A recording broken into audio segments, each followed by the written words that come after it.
Welcome back to Infidelity Tales Lab. We're incredibly grateful for your support. Before we begin today's tale, tell us, which city or country are you joining us from? We love connecting with our global audience. Now, let's dive into today's story. Chapter 1. The Mason Family.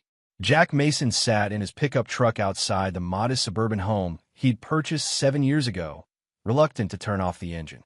3 months of deployment in Eastern Europe had left him bone-tired, but something else kept him from walking through his front door. The text from his wife Diane had been brief. Welcome home. Mia can't wait to see you. Nothing about her missing him. Nothing about their anniversary last month. Just another in a growing line of disconnected communications. At 41, Jack had spent nearly 20 years in the military, the last 12 in Special Forces. The skills that made him exceptional at his job, patience, observation, tactical thinking, had begun bleeding into his personal life. He noticed the small inconsistencies in Diane's stories, the growing emotional distance, and the increasingly hollow sound of her laughter on their video calls. Jack finally killed the engine and grabbed his duffel bag. Whatever problems existed between him and Diane could wait until tomorrow. Tonight was for Mia, his 8-year-old daughter, the center of his universe. The house was quiet when he entered, too quiet for 6:30 in the evening. Usually, Mia would be practicing piano or watching TV, filling the space with her boundless energy. "Hello," Jack called out, dropping his bag in the entryway. Footsteps rushed down the stairs, and Mia appeared, her blonde hair flying behind her as she launched herself into his arms. "Daddy, you're finally home," she squealed as Jack lifted her, spinning her around. "There's my sunshine," Jack said, his smile genuine for the first time in months. "Where's Mom?" Mia's expression dimmed slightly. "She had to go out. Work stuff. She said she'd be back for dinner." Jack nodded, hiding his disappointment. Diane worked as a real estate agent, and emergency showings weren't uncommon. Still, she'd known exactly when he'd be home. "Is Warren with you?" Mia asked, her eyes scanning the empty hallway behind him. Jack frowned. "Who's Warren?" "Mom's friend," Mia replied casually. "He comes over sometimes when you're away." Jack kept his expression neutral despite the sudden tightness in his chest. "I don't know any Warren. Is he a work friend?" Mia shrugged. "I guess. He brings Mom wine, and they talk a lot after I go to bed." Jack swallowed hard. "How about you show me what you've been working on at school while we wait for Mom?" As Mia led him to the kitchen table covered with her artwork, Jack's mind was already calculating, assessing, planning, just as he'd been trained to do in hostile territory. Across town, Diane Mason sat across from Warren Blake in a dimly lit restaurant, twisting her wedding ring nervously. "You need to make a decision, Diane," Warren said, his voice low and intense. At 36, Warren was 5 years younger than Diane and worked in the same real estate office. His dark hair and confident demeanor had drawn her in during a period when Jack's absences had become too much to bear. "Jack's home now, and you can't keep this up forever." "I know," Diane whispered, guilt and confusion warring within her. "I just need more time. Mia adores her father, and I can't just blow up her world overnight." Warren's eyes darkened. "What about us? What about what I need?" "I've been patient, Diane, but patience has its limits." Unknown to either of them, this conversation would set in motion a chain of events neither could have anticipated. Back home, as Jack tucked Mia into bed, he noticed a drawing on her nightstand. It showed 3 figures, a small blonde girl, a brown-haired woman, and a tall man with dark hair, not Jack's military short light brown. "Is this Warren?" Jack asked, keeping his voice casual. Mia nodded sleepily. "He doesn't like me much," she mumbled. "He's nice when Mom's looking, but his eyes get scary when she's not." Jack kissed her forehead, his protective instincts flaring. "Don't worry, sunshine. Everything's going to be okay." By the time Diane returned home at 9:30, Jack had formulated the beginnings of a plan. Not for confrontation, not yet, but for information. "Sorry I'm late," Diane said, avoiding his eyes as she hung up her coat. Emergency showing turned into an offer. "We needed to get the paperwork done." Jack smiled, playing the role of the unsuspecting husband. "That's great, babe. Congratulations." As they moved around each other in the kitchen, The familiarity of 12 years of marriage mixing uncomfortably with the distance that had grown between them. Jack noticed the faint smell of unfamiliar cologne clinging to Diane's clothes. "How about a proper welcome home this weekend?" Jack suggested. "We could drop Mia at your mom's and have the house to ourselves." The flash of panic in Diane's eyes confirmed his suspicions before she recovered with a tight smile. "Sure, that sounds nice. I'll call Mom tomorrow." That night, as Diane slept beside him, Jack stared at the ceiling, his training kicking in. If this were a mission, he'd need reconnaissance, evidence, and a clear extraction plan. The fact that he was thinking about his marriage in tactical terms should have bothered him, but instead, it brought clarity. But there was something else gnawing at him. Mia's comment about Warren's scary eyes. If this man was potentially a threat to his daughter, the situation demanded more immediate attention. Chapter 2. The Unraveling. Jack spent the next week establishing what appeared to be his new home routine. He mentioned a possible security consulting job that would keep him busy during business hours, giving Diane the impression he wouldn't be around during the day. In reality, he was conducting careful surveillance. He placed discreet cameras in the common areas of the house. Nothing in bedrooms or bathrooms, just the living room, kitchen, and entryways. He installed a simple GPS tracker on Diane's car and set up monitoring software on the family computer. On Tuesday, while supposedly at a job interview, Jack followed Diane to a coffee shop where she met Warren Blake. From his position across the street, Jack took photos with a telephoto lens, capturing their intimate body language and the moment Warren's hand lingered on Diane's thigh under the table. A background check on Warren revealed concerning information. He had no criminal record, but he'd changed jobs frequently, moving from one real estate office to another across 3 states in the past 8 years. There were gaps in his employment history that didn't align with his claimed career trajectory. More troubling was what Jack found when he dug deeper. 2 restraining orders from ex-girlfriends that had been filed and later dropped. The women had moved away shortly afterward, making Jack wonder if they'd been threatened or paid off. By Thursday, Jack had confirmed that Diane and Warren were having an affair, but his concern had shifted primarily to Warren's character and the potential threat he posed to Mia. That evening, Mia's second-grade teacher, Ms. Parker, called the house. "Mr. Mason, I'm sorry to bother you at home, but I wanted to discuss something about Mia," she began hesitantly. "Is everything okay?" Jack asked, immediately alert. "She's been more withdrawn lately. Today, during our feelings exercise, she drew a picture of what she called Mom's friend standing outside her bedroom door, and it seemed to upset her. When I asked about it, she said he makes her uncomfortable, but she's afraid to tell her mom." Jack's blood ran cold. "Thank you for letting me know, Miss Parker. I'll talk with Mia tonight." After dinner, Jack took Mia for ice cream, creating a safe space away from home to talk. "Sunshine, you know you can tell me anything, right?" he asked as Mia worked on her chocolate sundae. She nodded, chocolate smeared on her chin. "Ms. Parker mentioned you drew a picture today of Warren outside your bedroom door. Has that happened?" Mia stared at her ice cream. "Sometimes when Mom thinks I'm asleep, Warren comes upstairs. He stands outside my door sometimes." Jack kept his voice gentle despite the rage building inside him. "Does he ever come into your room?" "He tried once," Mia said, her voice small. "But I pretended to wake up and said I needed Mom, so he left." Jack struggled to maintain his composure. "You did exactly the right thing, Mia. I'm so proud of you." He squeezed her hand. "Has anything else happened that made you uncomfortable?" "He took pictures of me at the pool when Mom wasn't looking," Mia said. "And he asks weird questions about when I take baths and stuff." Every instinct Jack had developed through years of identifying threats screamed danger. Warren Blake wasn't just a man having an affair with his wife. He was potentially grooming his daughter. That night, Jack made a decision. He would not confront Diane yet. That would only alert Warren and possibly drive their activities further underground. Instead, he needed to catch Warren in a compromising situation that would leave no doubt about his intentions. The next day, Jack installed additional security measures in Mia's room and throughout the house, including motion sensors that would alert his phone. He also placed a small panic button disguised as a bracelet charm on Mia's favorite bracelet, showing her how to press it if she ever felt scared. "It's like our special secret signal," he explained. If you press it, it tells me you need me, and I'll come right away. Meanwhile, Diane was growing increasingly entangled with Warren, unaware of his disturbing interest in her daughter. Warren had been pushing harder for Diane to leave Jack, using a combination of romance and subtle manipulation.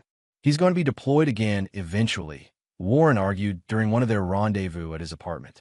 Do you really want to keep living half a life? We could be a family, you, me, and Mia.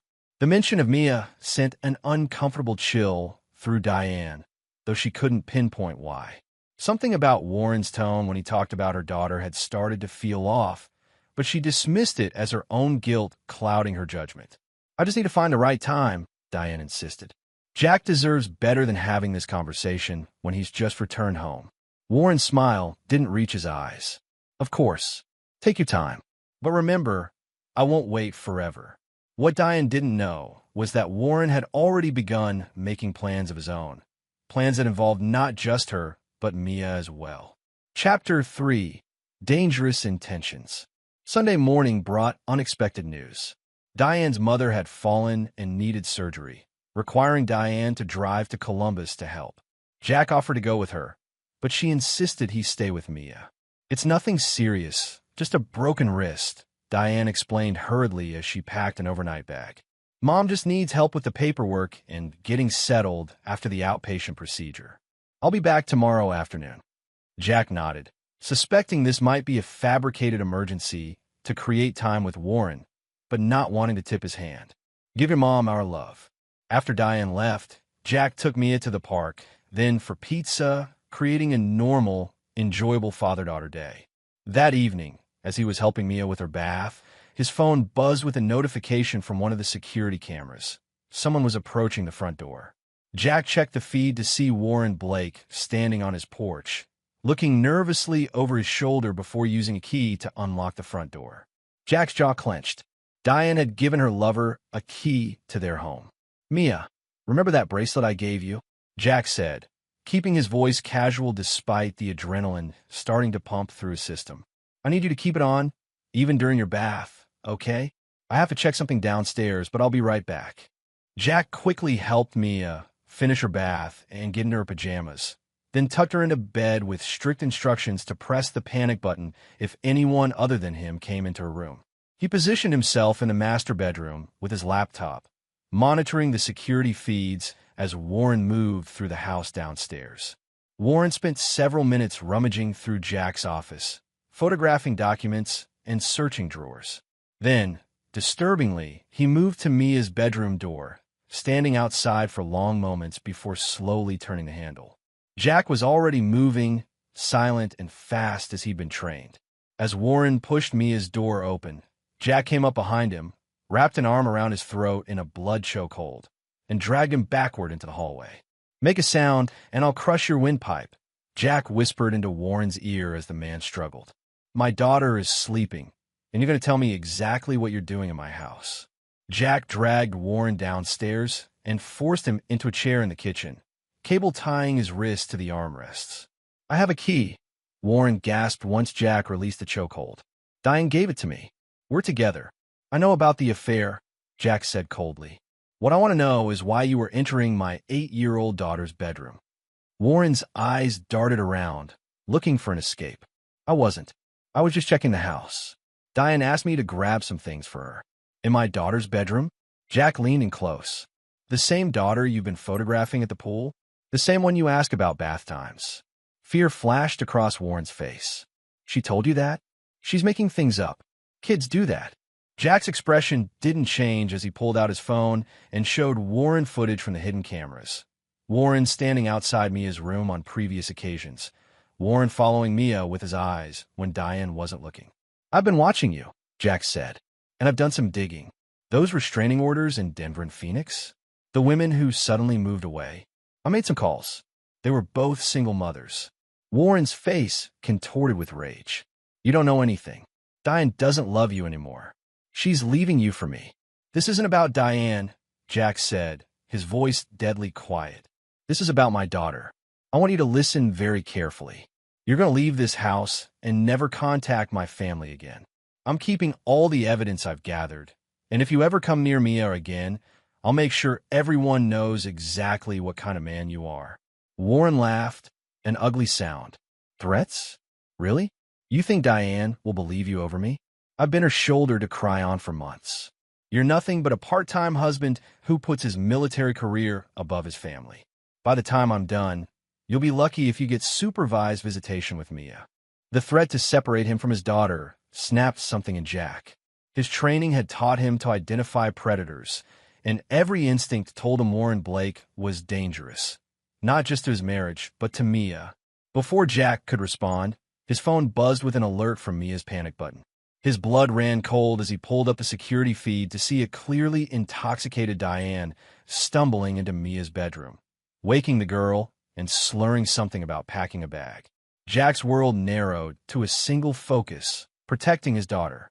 He zip-tied Warren's ankles to the chair and moved swiftly upstairs. In Mia's room, he found Diane ineffectually trying to help a confused and frightened Mia pack a small suitcase. "Diane, what are you doing?" Jack asked from the doorway. She spun around, nearly losing her balance. "Jack, we're just having girls' night at a hotel. Mom's surgery was canceled." "You're drunk," Jack said flatly. "And Warren Blake is downstairs tied to a chair after I caught him trying to enter Mia's room while she was sleeping." Diane's face went pale. "What? No, Warren wouldn't. He loves me, he wouldn't." "Daddy," Mia whimpered, running to Jack and wrapping her arms around his legs. "I don't want to go." Jack lifted Mia into his arms. "You're not going anywhere, sunshine.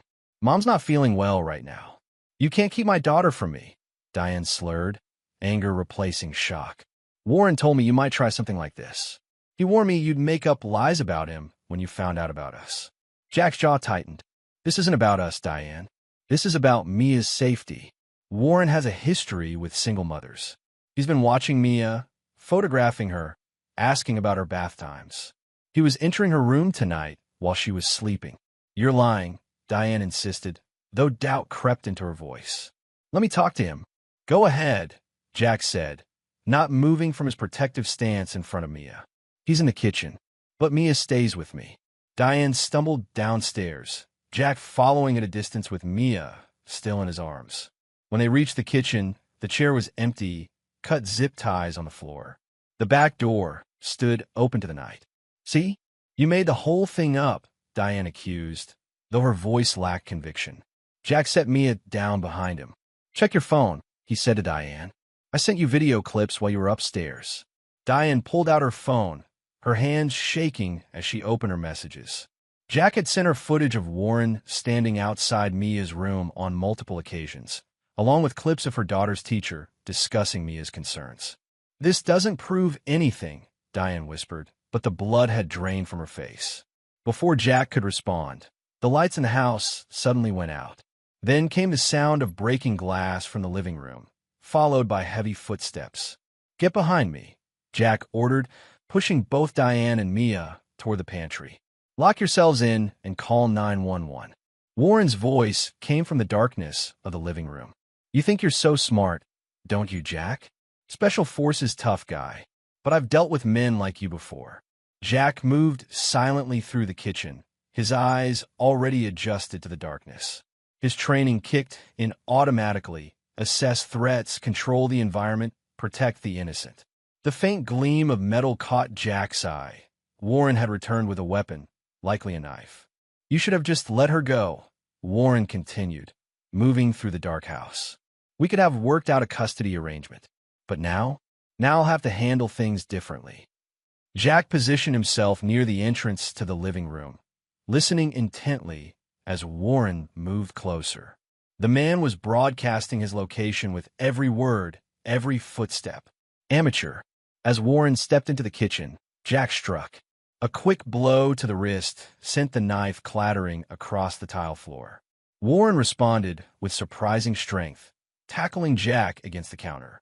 They grappled in the darkness, Warren fighting with the desperate fury of a man with nothing to lose, Jack with the control of his years of training. Warren landed a lucky blow to Jack's jaw, momentarily stunning him, then scrambled for the fallen knife. Jack recovered quickly, launching himself at Warren just as the man's fingers closed around the knife handle. They crashed into the living room, knocking over furniture as they struggled for control of the weapon. In the background, Jack could hear Mia crying and Diane's panicked voice on the phone with emergency services. Warren managed to slash Jack's forearm, drawing blood, but the wound only focused Jack's mind further. With a practiced move, he trapped Warren's knife hand and applied crushing pressure to the nerves, forcing the man to drop the weapon. Warren howled in pain and rage, thrashing wildly as Jack subdued him efficiency, twisting the man's arm behind his back and forcing him face down onto the floor. "It's over," Jack said, his voice deadly calm despite the adrenaline coursing through his system. Warren's response was to buck violently, throwing Jack off balance just enough to break free. Instead of fleeing, Warren lunged toward the pantry where Diane and Mia were hidden. Jack reacted instinctively. He grabbed the fallen knife and hurled it, piercing Warren's thigh. The man screamed and collapsed, blood pooling beneath him as he clutched at his leg.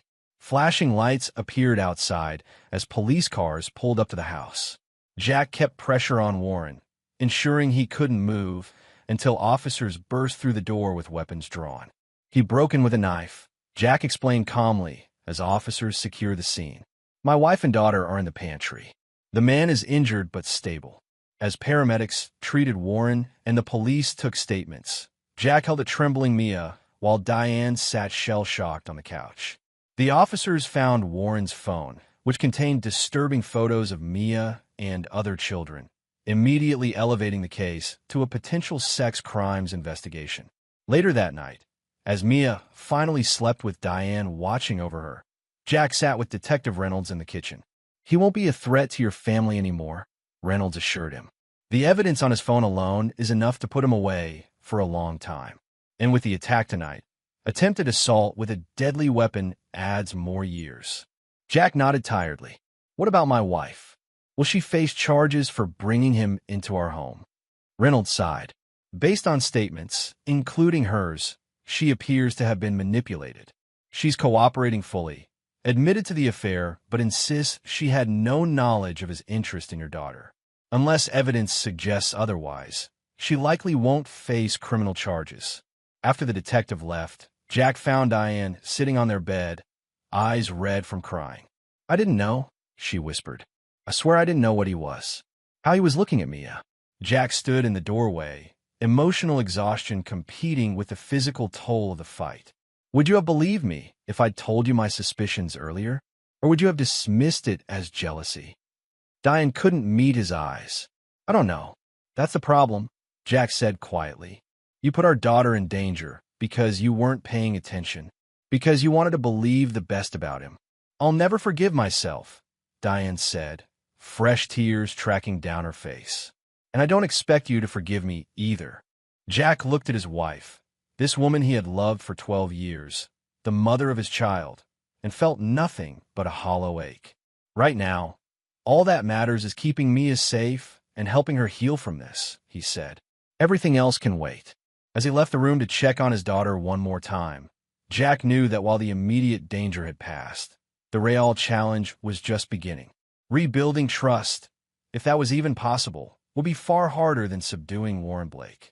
And the fact remained, his wife had been willing to take their daughter away in the middle of the night at the behest of a man who meant the child harm. That wasn't something Jack could simply forget, no matter what came next. Act 2, Aftermath. Chapter 4, Broken Foundations. 3 weeks after what the family now referred to simply as the incident, Jack sat across from his lawyer, Vivian Torres, in her downtown office. The evidence against Warren Blake continued to mount as the investigation expanded. Police had found connections to known child exploitation networks on his devices, and 2 other families had come forward with similar stories of Warren insinuating himself into their lives. "He's looking at 20 years minimum," Vivian explained, pushing her glasses up her nose. "His lawyer is already talking plea deal, but the prosecutor isn't in a generous mood. The evidence is overwhelming." Jack nodded. Warren's fate was sealed, but his own future remained uncertain. "And the divorce?" Vivian opened another file. "Given the circumstances, we're in a strong position. Diane's admitted to the affair in her statement to police and her actions that night, coming home intoxicated, attempting to remove Mia from the house. Work in your favor for primary custody. She's still Mia's mother, Jack said quietly. Despite everything, he couldn't bring himself to completely sever Mia's relationship with Diane. The girl had experienced enough trauma already. Of course, Vivian agreed. But the court will consider the lapse in judgment. The arrangement we're proposing gives you primary physical custody with Diane having supervised visitation initially, transitioning to regular visitation if things go well. When Jack returned home, he found Mia and her new therapist, Dr. Landry, finishing a session at the kitchen table.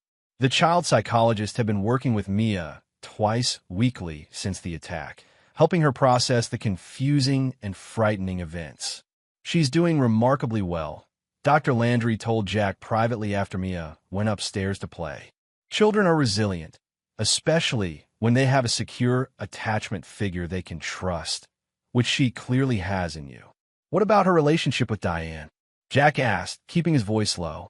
Diane had moved to a nearby apartment the week after the incident, recognizing that her presence was complicating Mia's recovery. Dr. Landry's expression grew more measured. It's complicated. Mia loves her mother, but she's confused and hurt by what happened. She's expressed worry that her mother chose Warren over her. The therapist paused. Have you and Diane discussed long-term arrangements? Jack sighed. We're working through it with lawyers. I don't want to keep Mia from her mother, but I can't trust Diane's judgment right now. That's understandable, Dr. Landry said. I'd recommend continuing the current arrangement for now. Scheduled visits in neutral locations, gradually increasing duration as Mia becomes more comfortable. Family therapy would be beneficial when you're both ready. Later that evening, Jack drove Mia to meet Diane at a nearby restaurant for dinner. Their twice-weekly ritual now. These supervised visits were awkward, but necessary as they navigated their new reality.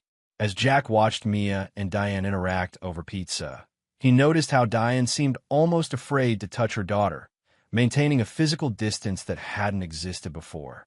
Mia, for her part, was polite but reserved, nothing like the effusive child she'd been around her mother in the past. Daddy said we might go camping next weekend, Mia announced, breaking a silence that had stretched too long. Diane forced a smile. That sounds fun, sweetie. Your dad is great at camping. You could come too, Mia said hesitantly, then looked at Jack with uncertainty. The invitation caught both adults off guard. Diane glanced at Jack, who kept his expression neutral despite his surprise. That's thoughtful of you to offer, Mia, Diane said carefully. But I think this should be special time just for you and Daddy. The disappointment on Mia's face was subtle but unmistakable. Jack realized that despite everything, Mia was trying to reconstruct her shattered family in the only way her 8-year-old mind knew how. After dinner, when Mia went to the restroom, Jack and Diane had a rare moment alone. How are the new anxiety medications working? Jack asked, aware that Diane had been struggling with panic attacks since learning the full extent of Warren's predatory behavior. Diane twisted her napkin between her fingers. Better. The nightmares aren't as frequent. She looked up, meeting his eyes directly for the first time in weeks. Jack, I know you might never forgive me, but I need you to know I would have died before knowingly letting anyone hurt her. Jack believed her, which made the situation all the more tragic. Diane hadn't been malicious, just blind, selfish, and careless. In some ways, that was harder to reconcile than deliberate malice would have been. I know, he said finally, but good intentions don't change what happened, or what could have happened if things had gone differently that night. Back at home, after tucking Mia into bed, Jack sat on his porch with a glass of bourbon and mulled over the surprising invitation Mia had extended to Diane. Despite his anger and disappointment, he couldn't ignore the reality that Diane was still Mia's mother, and Mia clearly wanted to repair the relationship. The following morning brought an unexpected visitor. Ben Nelson, Jack's former commanding officer and longtime friend, stood on the porch with coffee and donuts. Thought you could use some breakfast and a friendly ear, Ben said gruffly, his weathered face showing concern beneath his usual stoic expression. They sat at the kitchen table while Mia watched cartoons in the living room, and Jack filled Ben in on the latest developments. "So what's the endgame here?" Ben asked bluntly after listening. "Full custody? Reconciliation? Clean break?" Jack scrubbed a hand over his face. "I don't know. The lawyer thinks I can get primary custody easily given the circumstances. But Mia invited Diane to come camping with us next weekend, which threw me for a loop." Ben nodded thoughtfully. "Kids want their parents together, even when it's not possible. Part of me thinks I should try to forgive Diane for Mia's sake," Jack admitted. "But another part can't get past the fact that she brought a predator into our home, gave him a key, and was about to take Mia away with her that night. Those aren't mutually exclusive positions," Ben pointed out. "You can forgive Diane without trusting her with Mia's safety again. At least not right away." As they talked, Jack's phone buzzed with a text from Vivian. "Call me ASAP. New development." Excusing himself, Jack stepped onto the porch to return the call. "We have a problem," Vivian said without preamble. "Warren Blake made bail this morning." Jack felt his blood run cold. "How? I thought the judge denied bail." "New judge, new hearing." His family posted a substantial property bond, and his attorney successfully argued he's not a flight risk due to the tracking monitor and his medical condition. Jack remembered the knife wound to Warren's thigh, a wound that had prevented the man from reaching Mia that night. "What about the restraining order?" "Still in place," Vivian assured him. "He's not allowed within 500 feet of any of you or your home." "But Jack, there's more. He's alleging you attacked him without provocation, claiming he was at your house at Diane's invitation and never attempted to enter Mia's room." "That's bullshit," Jack growled. "We have the security footage," which his attorney is trying to get thrown out as unlawfully obtained evidence, since Diane didn't know about the cameras. Vivian sighed. "Look, the criminal case against him for the child exploitation material is solid. This is just a desperate attempt to muddy the waters for the assault charges." After hanging up, Jack returned to the kitchen, his expression tight with controlled anger. "Warren made bail," he told Ben, keeping his voice low so Mia wouldn't overhear. Ben's eyes hardened. "Do you think he'll violate the restraining order?" "Men like that don't respect legal boundaries," Jack said. "I need to increase security here and make sure Mia's school knows not to release her to anyone but me." As they discussed precautions, Jack's phone buzzed again. This time it was Diane. "Did you hear? What do we do now?" Jack stared at the message, noting the first time since the separation that Diane had framed their situation as a shared problem rather than parallel struggles. Despite everything, when faced with a threat to Mia, Diane's protective instincts had finally surfaced. "I'm handling it," he texted back. "Stay at your apartment. I'll update you later." Ben watched Jack with knowing eyes. "You're not just going to sit back and wait for the legal system, are you?" Jack shook his head slowly. "Warren Blake is a predator who's already demonstrated he's willing to use violence. I'm not going to give him a chance to hurt my family again." "What do you need?" Ben asked simply. "Eyes on Blake. Information on his movements, associates, routine, and maybe backup depending on what he does next." Ben nodded, pulling out his phone. "I know a few guys who owe me favors. Discreet surveillance, off the books." As they worked out details, Jack felt a familiar calm settling over him, the focused alertness that had served him well during missions. Warren Blake had underestimated him once. It wouldn't happen again. Meanwhile, across town, Warren sat in his apartment, leg propped up on a cushion as he seethed with humiliation and rage. The tracker on his ankle was a constant reminder of his current restrictions, but his mind was already working on ways around them. "They think this is over," he muttered to himself, swallowing another painkiller. "But they have no idea what I'm capable of when I'm crossed." On his coffee table lay a floor plan of Jack's house, a copy Diane had given him months ago when discussing potential renovations. Beside it was a school newsletter with Mia's class schedule highlighted. And on his phone, saved messages from Diane professing her love, messages he planned to use to drive a final wedge between her and Jack. Warren didn't just want revenge. He wanted to destroy the Mason family completely, and he wasn't going to let a tracking anklet stop him. Chapter 5. Countermoves. By mid-April, a fragile new normal had established itself. Jack had installed additional security measures at the house, enrolled Mia in a different school closer to home, and established a communication protocol with Diane that prioritized Mia's safety. The investigation into Warren continued, with more disturbing evidence emerging as digital forensics experts analyzed his devices. What Jack didn't know was that Warren had been methodically working to undermine him from afar. Unable to approach the Mason family directly due to the restraining order and ankle monitor, Warren had instead focused on gathering leverage and manipulating others to do his dirty work. His first move was reaching out to Diane under the guise of closure. "I know we can never be together now," he wrote in an email sent through a lawyer, ostensibly for legal purposes. "But there are things you should know about Jack and the night of the incident that might change how you see things." Against her better judgment, Diane responded, asking what he meant. The exchange began a slow drip of carefully crafted half-truths and outright lies designed to plant seeds of doubt about Jack's stability and intentions. Warren's second move involved an old acquaintance from his real estate days, Cole Weathers, a man with his own grudge against Jack from a property deal gone sour years earlier. Cole was all too happy to help gather information on Jack's movements and routine, staying just outside the restraining order boundary to avoid legal complications. Meanwhile, Jack was conducting his own counterintelligence. Ben's contacts had established surveillance on Warren, documenting his visitors and movements while seemingly respecting the legal restrictions placed on him. "He's playing it smart," Ben reported during one of their regular check-ins. "No direct contact, no obvious violations. But he's had meetings with some shady characters, including that real estate agent who tried to screw you on the lake property deal." Jack frowned. "Cole Weathers? I haven't thought about him in years."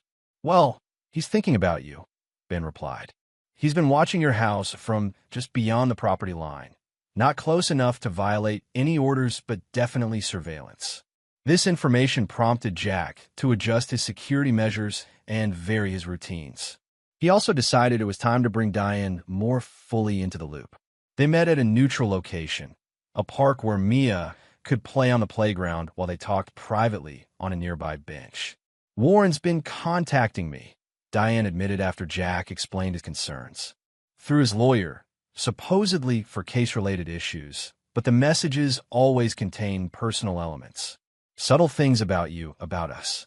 Jack kept his expression neutral despite the flare of anger. "What kind of things?" Diane looked away, watching Mia on the swings. "Suggestions that you've been violent before, that your military background makes you unstable, that you're using Mia to punish me. And do you believe any of that?" Jack asked quietly. Diane finally met his gaze. "No, but he's persuasive. If I didn't know better, if I hadn't seen what happened that night, I might start to doubt myself." This candor from Diane was new, a sign that perhaps she was finally seeing Warren for who he truly was. Jack decided to trust her with more information. "He's having you watched," Jack said. "And me. A man named Cole Weathers has been surveilling our movements." Diane paled. "The real estate agent? I remember him. He was at the office once arguing with Warren. I thought they hated each other." "Apparently they found common ground in disliking me," Jack said dryly. "Look, Diane, I think Warren is planning something. The surveillance, the manipulation through messages, he's gathering information and trying to create division between us." "What do we do?"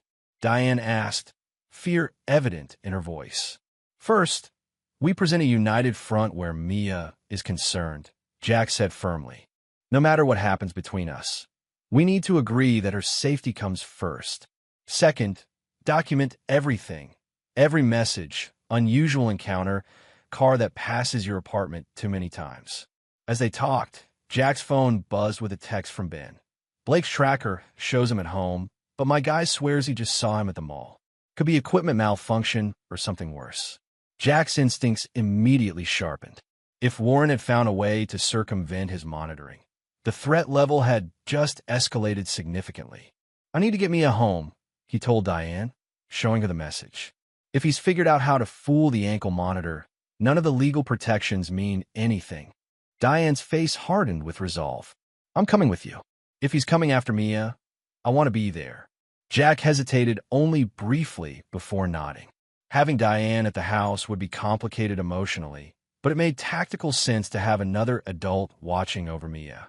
As they drove home, Jack called Vivian to report the potential monitoring violation, then contacted Detective Reynolds with the same information. Both promised to investigate immediately, but Jack knew bureaucratic wheels turned slowly. By the time officials confirmed whether Warren had actually tampered with his tracker, it might be too late. At the house, Jack implemented full security protocols, checking all entry points, activating additional monitoring systems, and preparing go bags in case they needed to leave quickly.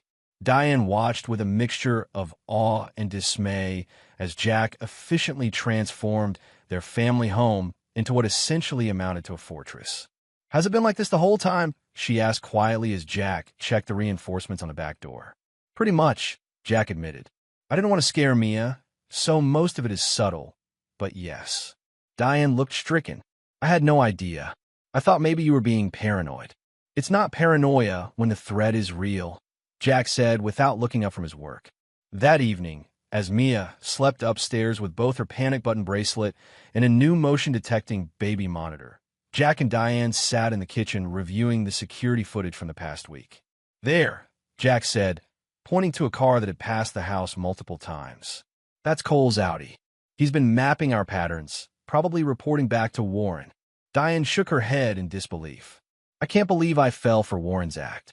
Looking back, there were so many signs, so many moments that should have raised red flags. "He's a practiced manipulator," Jack said, not unkindly. "That's what predators do. They identify vulnerabilities and exploit them." "My vulnerability was feeling abandoned," Diane admitted quietly. "All those deployments, all those months of solo parenting. I resented you for having a purpose, a mission, while I felt stuck in place." Jack stopped scrolling through footage to look at her. It was the most honest she'd been about the roots of her dissatisfaction. "I could have done better," he acknowledged. "Been more present when I was home. Recognized how hard it was for you."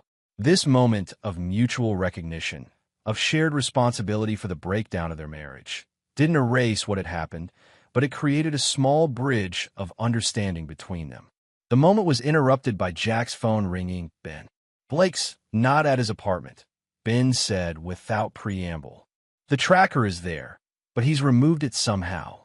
My guy followed a car from the underground garage. It's heading in your direction." Jack immediately moved to action. "How long?" 20 minutes, maybe less," Ben replied. "I'm 10 minutes out with backup." Jack ended the call and turned to Diane. "Warren's coming. We need to move Mia now." They had practiced this drill. Jack had insisted on it despite Diane initially thinking it excessive. Now, she moved with focused urgency, grabbing the go bag while Jack went to wake Mia. "Sunshine, remember our special game?" Jack asked gently as he roused a sleepy Mia. "We need to play it right now. The quiet hide and seek one." Mia, still half asleep but sensing the tension, nodded and allowed Jack to carry her downstairs. Diane was already waiting by the hidden exit Jack had installed in the pantry, a modification that led to a neighbor's yard through a concealed tunnel. "Go with Mom," Jack instructed Mia, transferring her into Diane's arms. "Follow the path exactly like we practiced. Ben will meet you at the safe house." "You're not coming?" Diane asked, suddenly afraid. Jack checked his weapon, a 9mm pistol he'd legally owned for years, but had only recently started carrying in the house. "Someone needs to deal with Warren. He won't stop unless he's forced to."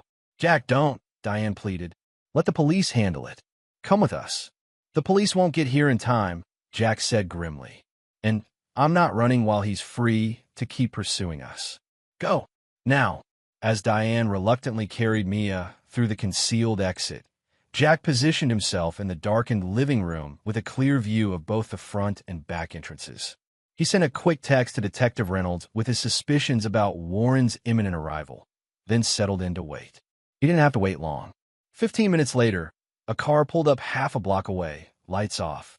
Through his night vision monocular, Jack observed two men exit the vehicle, Warren, moving with a slight limp, and Cole Weathers. Instead of approaching the front door, the men circled around toward the back of the property, clearly planning to enter through the less visible rear of the house. Jack smiled grimly. predictable. When the sound of breaking glass came from the sunroom at the back of the house, Jack remained motionless, allowing the intruders to fully commit to the break-in. He had positioned remote cameras throughout the house, giving him a tactical advantage. He could track their movements while remaining unseen. Warren entered first, a pistol in his hand, scanning the darkened kitchen. Cole followed, carrying what appeared to be a duffel bag. "Remember, we grab the kid and go," Warren whispered. "Mason will do anything to get her back, including dropping the charges." "What about the wife?" Cole asked. Warren's face twisted with malice in the dim light. "She's collateral damage. She betrayed me, chose him over me after everything I did for her." Jack felt cold fury wash over him at the confirmation of their intentions. This was no longer just about revenge or intimidation. They had come to abduct his daughter, potentially harm his wife. The stakes couldn't be higher. He allowed them to move deeper into the house, watching through the camera feed as they cleared rooms one by one, growing increasingly confused and agitated at finding the house apparently empty. "They must have been warned," Cole said nervously. "Maybe we should bail." "No," Warren snarled. "They're here somewhere.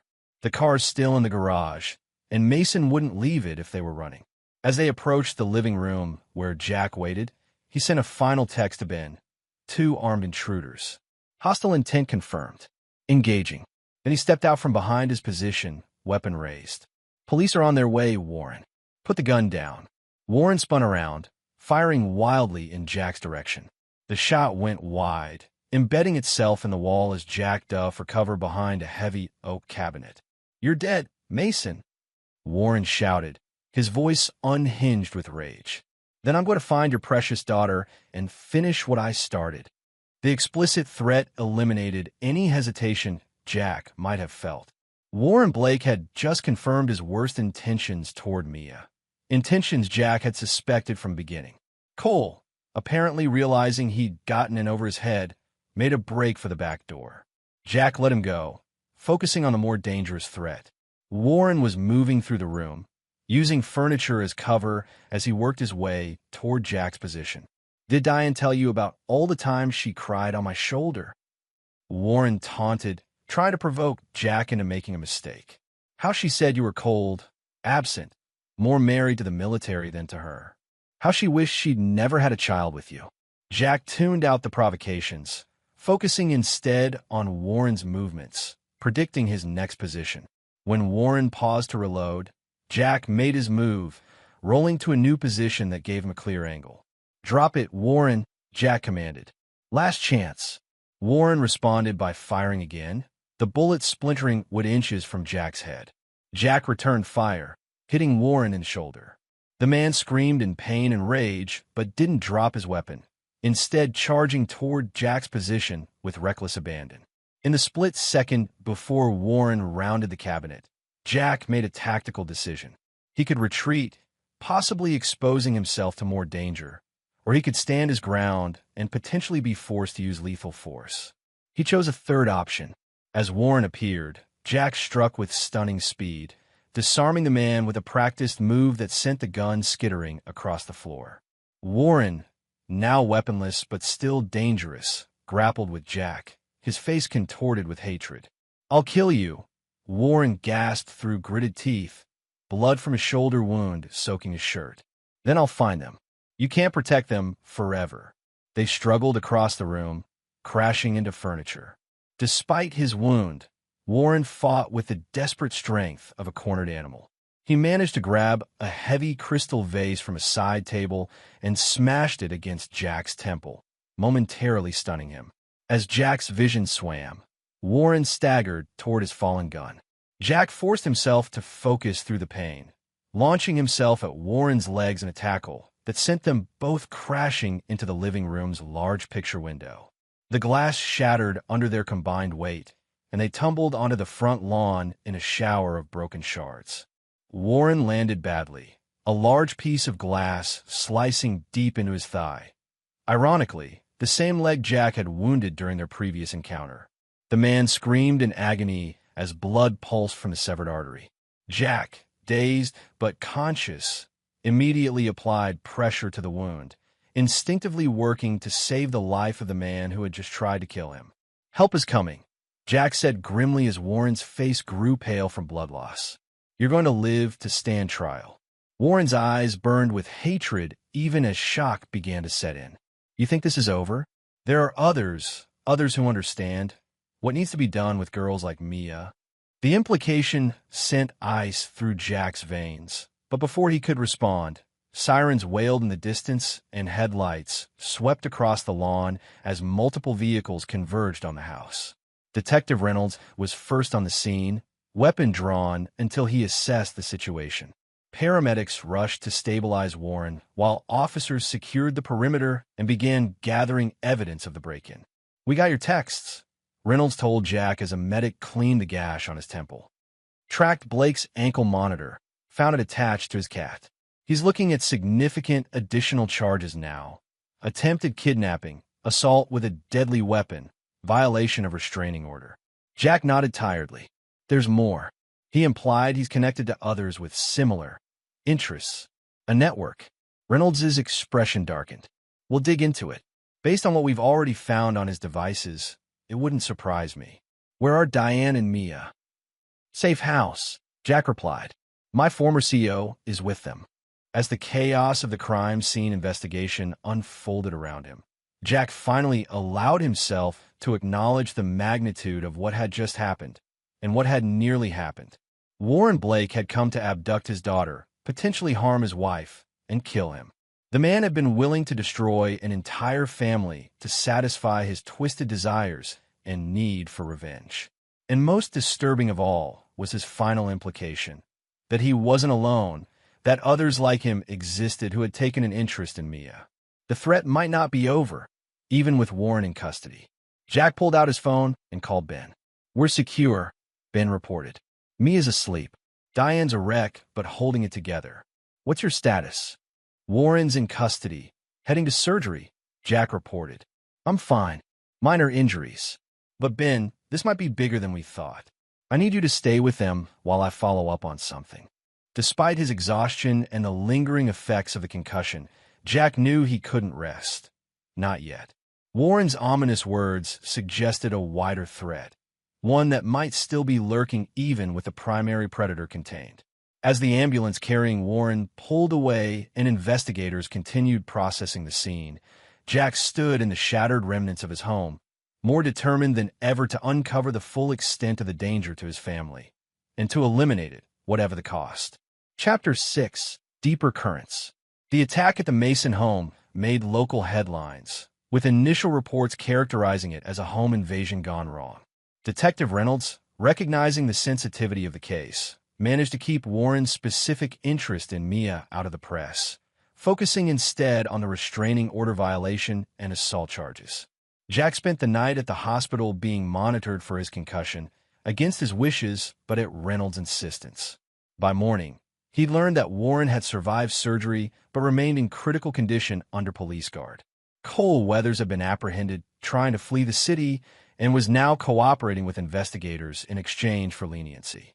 Diane and Mia remained at the safe house, a small cabin owned by Ben's brother in the mountains just outside the city. When Jack arrived the following afternoon, he found Mia playing a board game with Ben, while Diane sat by the window, jumping at every sound from the surrounding forest. "Daddy!" Mia exclaimed, running to him. Jack winced slightly as her small body collided with his bruised ribs, but held her tightly. "Hey, sunshine, having fun with Uncle Ben. He lets me win at Monopoly," Mia whispered loudly, causing Ben to protest good-naturedly. Jack exchanged a look with Diane, whose relief at seeing him was evident despite the strain between them. After getting Mia settled back at her game, Jack spoke privately with Diane and Ben on the cabin's small porch. "Warren made it through surgery," Jack reported. "He's under guard and facing multiple felony charges now. Cole Weathers is singing like a canary, apparently trying to save his own skin." "What about what Warren said?" Diane asked, her voice tight with fear. "About others being interested in Mia?" Jack's jaw clenched. "Reynolds is investigating. They're going through Warren's contacts, devices, everything. But I'm not taking any chances. My buddy at the cybercrimes unit is helping unofficially," Ben added.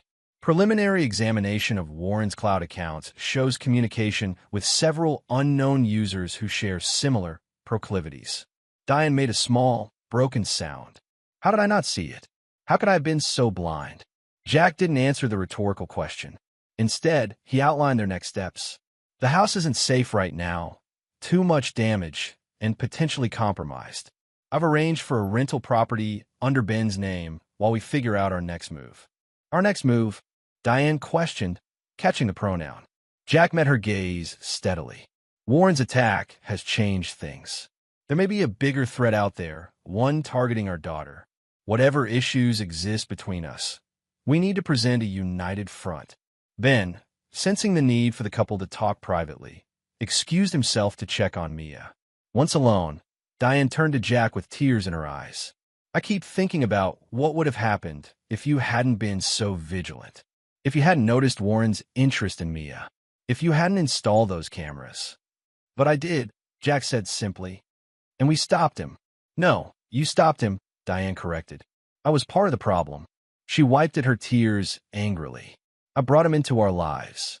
I gave him access to our home, to Mia. I believed his lies over your concerns. Jack leaned against the porch railing, exhaustion from the past 24 hours catching up with him. Why? What did you see in him that made you trust him so completely? It was a question that had haunted him for weeks. Understanding Diane's vulnerability to Warren's manipulation might help protect against similar threats in the future. Diane was quiet for a long moment. Attention, she finally said. Validation. When you're deployed, I'm essentially a single parent. I handle everything alone, the house, Mia, my job. Warren made me feel seen in a way I hadn't in years.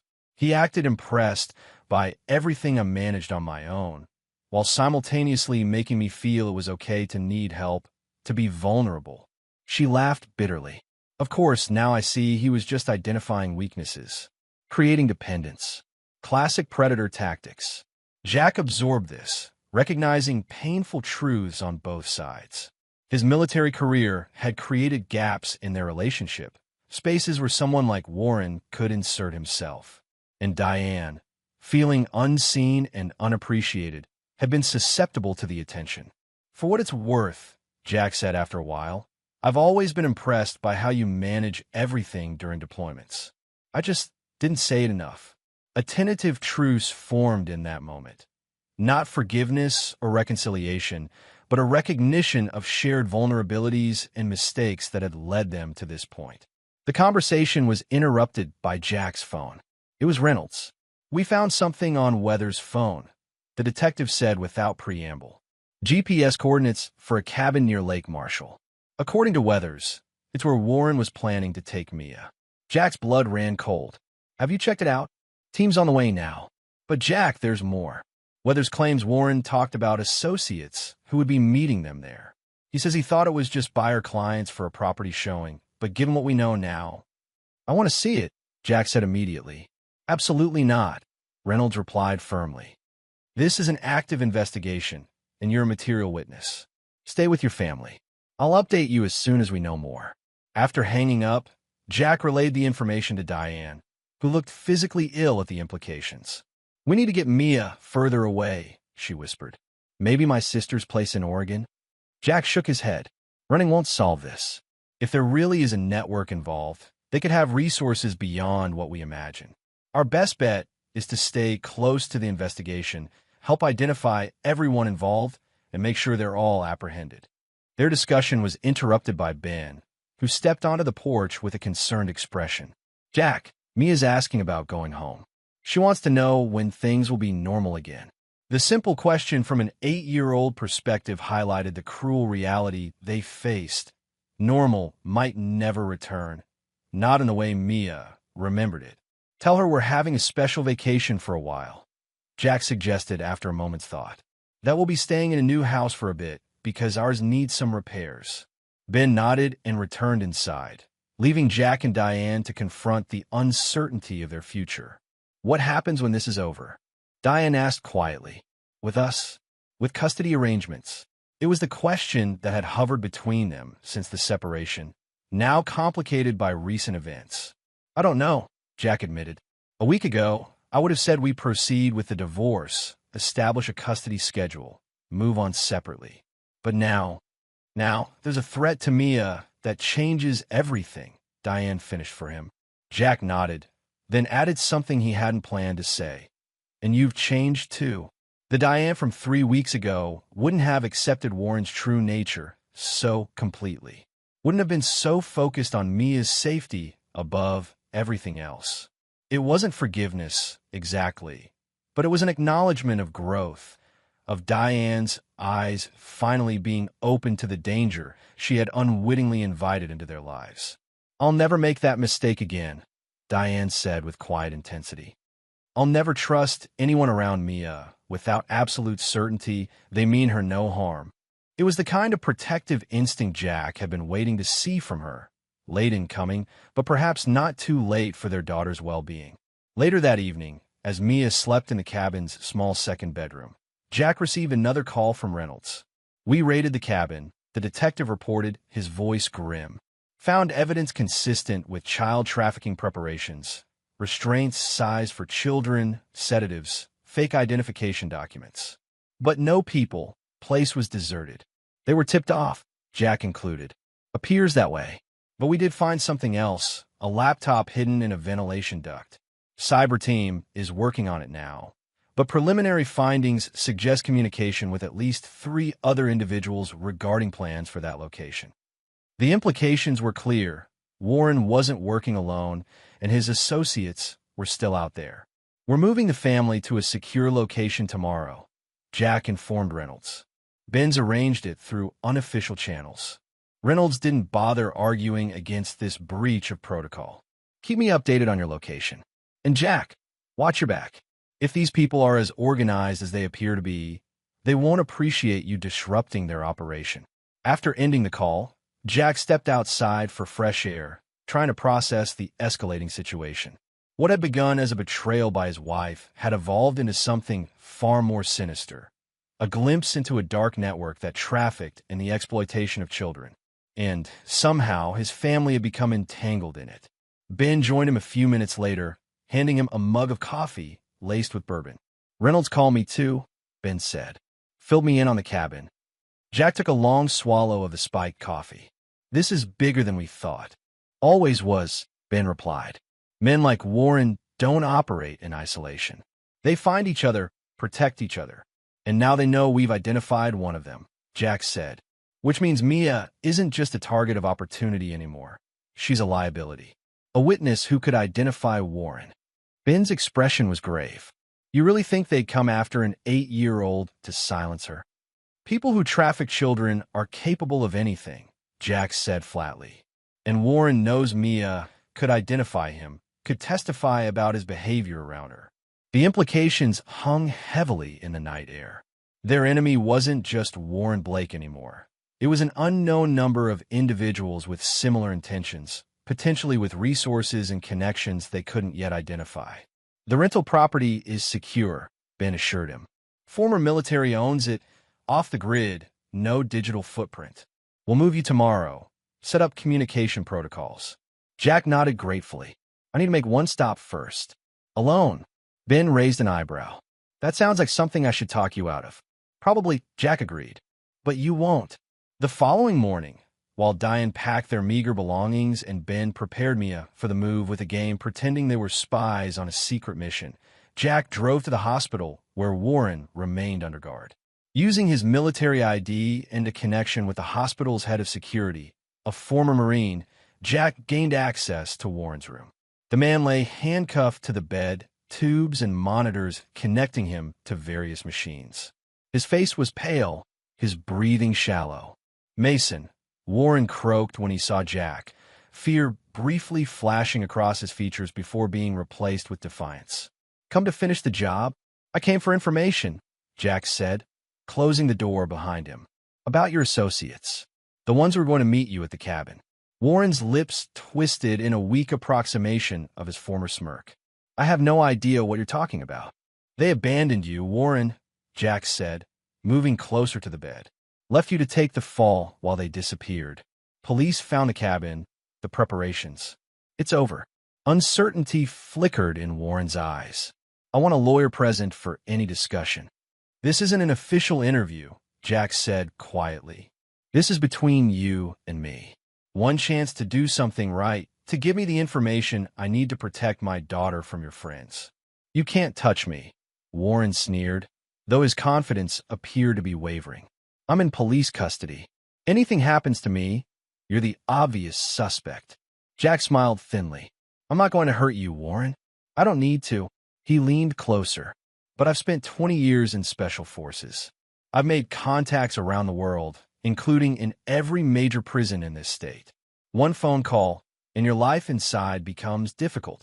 Fear crawled across Warren's face as the implications sank in. You're bluffing.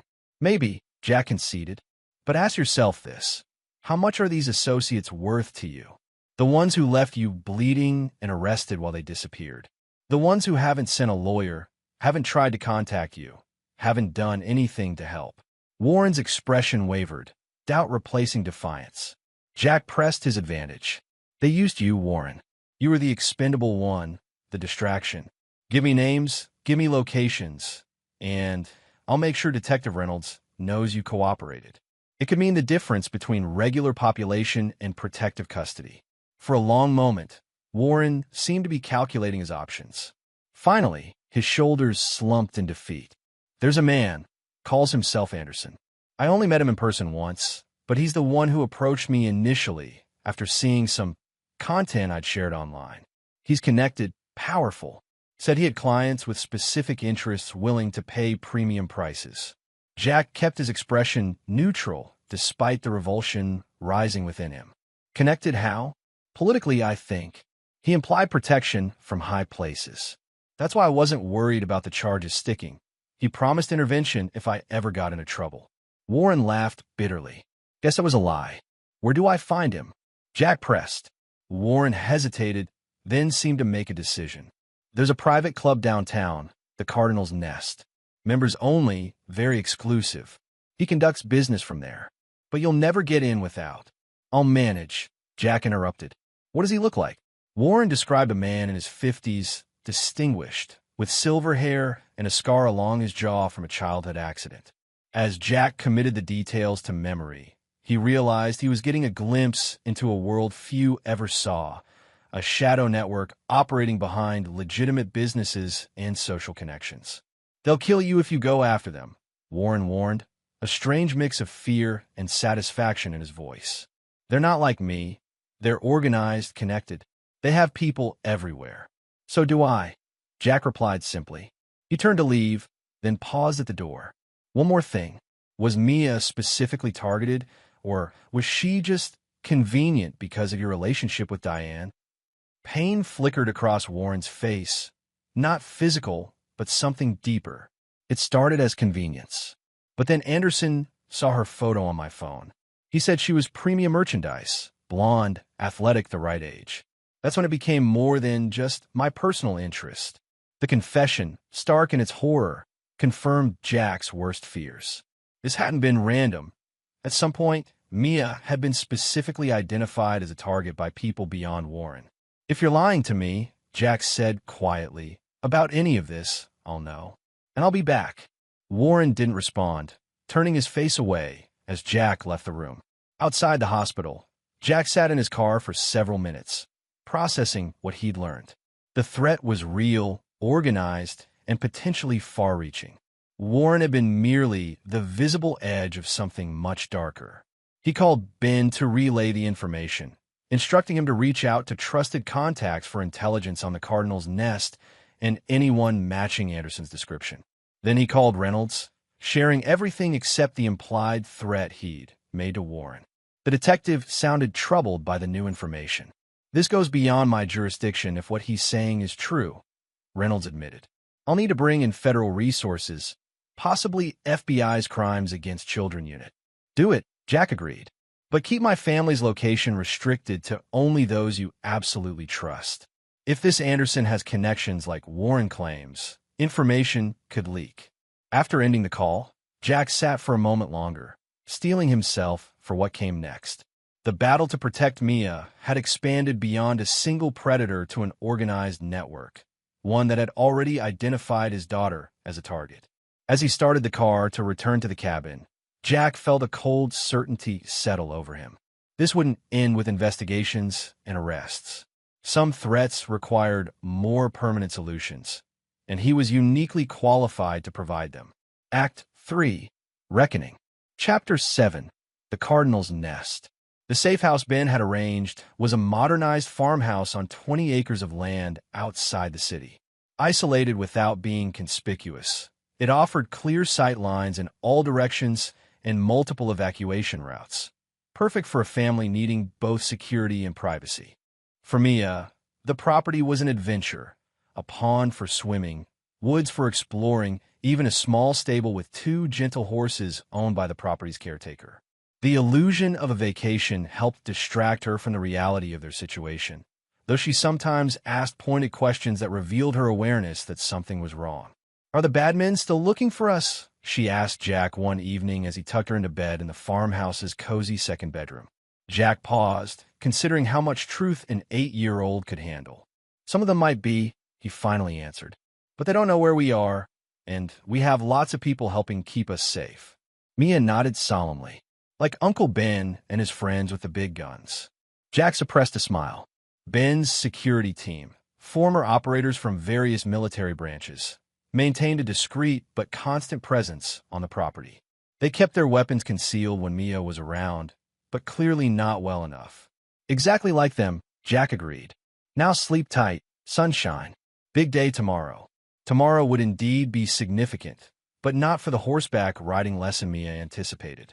After nearly 2 weeks of reconnaissance and preparation, Jack and Ben had finally gathered enough intelligence on the Cardinals' nest to make their move.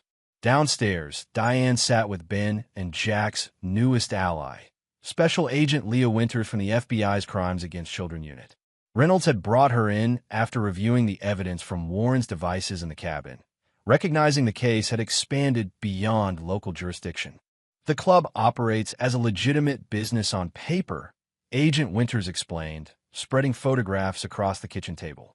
"Private membership, expensive fees, exclusive clientele.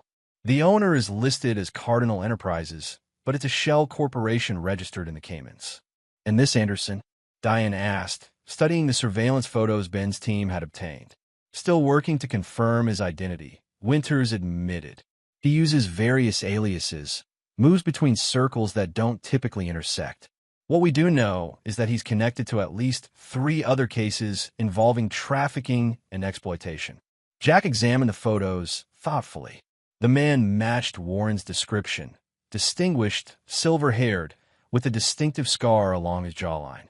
In each image, he was impeccably dressed, projecting wealth and confidence as he entered or exited the club. "What's the play here?" Ben asked. "Official raid? Undercover operation?" Winters grimaced. "That's the problem. We don't have enough for a warrant yet.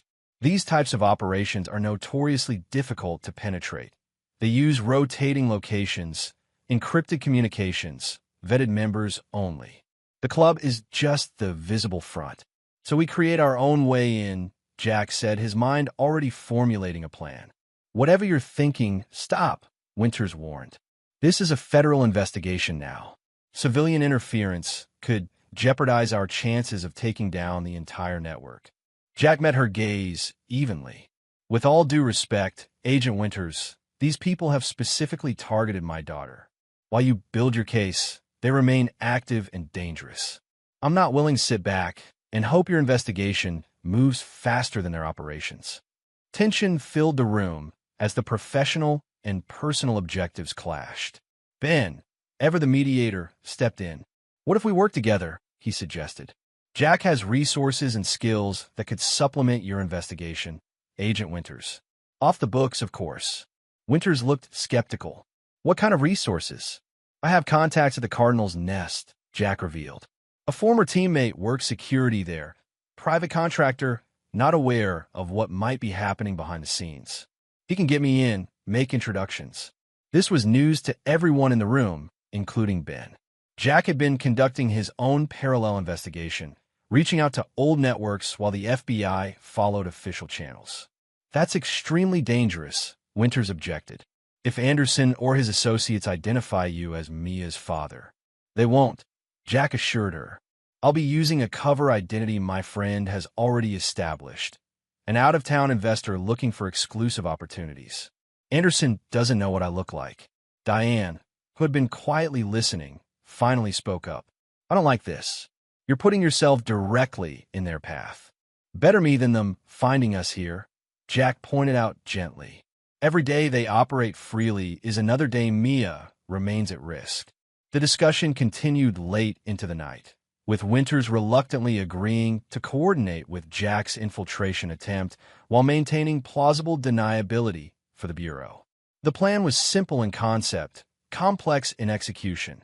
Jack would enter the Cardinals' nest, identify Anderson and his key associates, gather enough intelligence to justify a federal raid, then extract safely. The following evening, as Ben's team maintained security at the farmhouse and Diane kept Mia occupied with board games, Jack prepared for his infiltration. Gone was the practical, military-influenced wardrobe, replaced by an expensive tailored suit. His normally short hair had been styled differently, and subtle cosmetic adjustments, courtesy of Ben's contact and theater production, altered his appearance just enough to prevent recognition from photographs. How do I look? Jack asked Ben as he made final adjustments to his appearance. Like a rich asshole I'd love to punch, Ben replied with a grim smile. Perfect for the venue. Jack checked the specialized equipment disguised as ordinary objects, a fountain pen with recording capabilities, cufflinks that functioned as transmitters, a watch that could capture images. All provided by Winters through unofficial channels, all offering plausible deniability if discovered. If you don't check in every 30 minutes, we move to extraction, Ben reminded him. Winters has a team on standby 3 blocks from the club. I'll be in the surveillance van with her team, monitoring communications. Jack nodded, committing the protocols to memory. As he prepared to leave, Diane appeared in the doorway. Be careful, she said simply. Mia needs you to come home. Jack was struck by how much had changed between them in the weeks since Warren's attack. The anger and betrayal remained, but had been tempered by shared purpose and danger. They functioned now as allies if not partners, united in their determination to protect their daughter. I will, he promised. This ends tonight. The Cardinals' nest occupied the top 2 floors of a renovated historic building downtown. The exterior projected old-world elegance. No signage, just a discreet cardinal emblem embossed on the brass door. A suited doorman checked credentials before allowing entry, and private elevators whisked approved guests to the club above. Jack's contact, Miguel Ortiz, met him at a coffee shop around the corner to provide final details before his entrance. I've added you to the guest list as Stephen Hayes, Miguel explained, sliding a membership card across the table. You're a private equity manager from Chicago, in town exploring investment opportunities. Anderson usually arrives around 10 and holds court in the back room until the early hours. Security measures? Jack asked, pocketing the card. Metal detectors at the elevator. Concierge desk does bag checks. The real protection is the membership vetting. They don't let just anyone in, and guests are thoroughly investigated beforehand. But not thoroughly enough, Jack noted with grim satisfaction. His cover identity had withstood scrutiny, the background fabricated expertly by one of Ben's contacts in intelligence. Miguel leaned closer, lowering his voice. Look, I don't know exactly what you're after, but these are serious players. Old money, political connections, the kind of people who make problems disappear. Whatever you find in there, be careful how you use it. Jack nodded, recognizing the risk his friend was taking by helping him. I appreciate this, Miguel. I owe you. Just make sure whatever you're doing is worth it, Miguel replied, standing to leave. I'll be on duty at the main bar if you need me, but don't acknowledge me unless absolutely necessary. At precisely 9:30, Jack approached the Cardinals' nest, projecting the confident entitlement of wealth and privilege. The doorman verified his membership card, and the elevator operator, a young woman in a crisp uniform, escorted him to the club level. The space that greeted him exuded refined luxury. Dark wood paneling, leather seating, subtle lighting that flattered the club's well-heeled clientele. A jazz quartet played softly in one corner while impeccably dressed servers moved discreetly among the members. To all appearances, it was simply an exclusive social club for the elite. Jack moved through the space casually, ordering a single malt at the bar and engaging in light conversation with other members while surveying the layout. Miguel stood behind the bar, supervising the bartenders, acknowledging Jack with only the slightest nod when their eyes briefly met. By 10:15, the club had filled with what appeared to be regular members, predominantly men, though a few elegantly dressed women circulated as well. Jack noted which members were greeted with particular deference by the staff, identifying the establishment's hierarchy. At 10:30, a subtle shift in energy rippled through the club as Anderson entered through a private elevator. Jack recognized him immediately from the surveillance photos. Silver hair immaculately styled, the distinctive scar along his jawline partially visible despite careful grooming to minimize it. He moved with the easy confidence of someone accustomed to power, greeting select members with handshakes and brief conversations as he made his way toward a door at the back of the main room. Following Winter's instructions, Jack activated the recording devices and positioned himself to be noticed without being obvious about it. When Anderson paused at the bar near him, Jack seized the opportunity. "Excellent selection of Macallan," he commented, gesturing to his glass. Chicago clubs rarely stock the 25-year. Anderson turned, assessing Jack with practiced ease. "A visitor to our fair city, then?" "Stephen Hayes." Jack introduced himself, extending a hand. "Here exploring some investment opportunities." "Charles Anderson," the man replied, shaking Jack's hand firmly.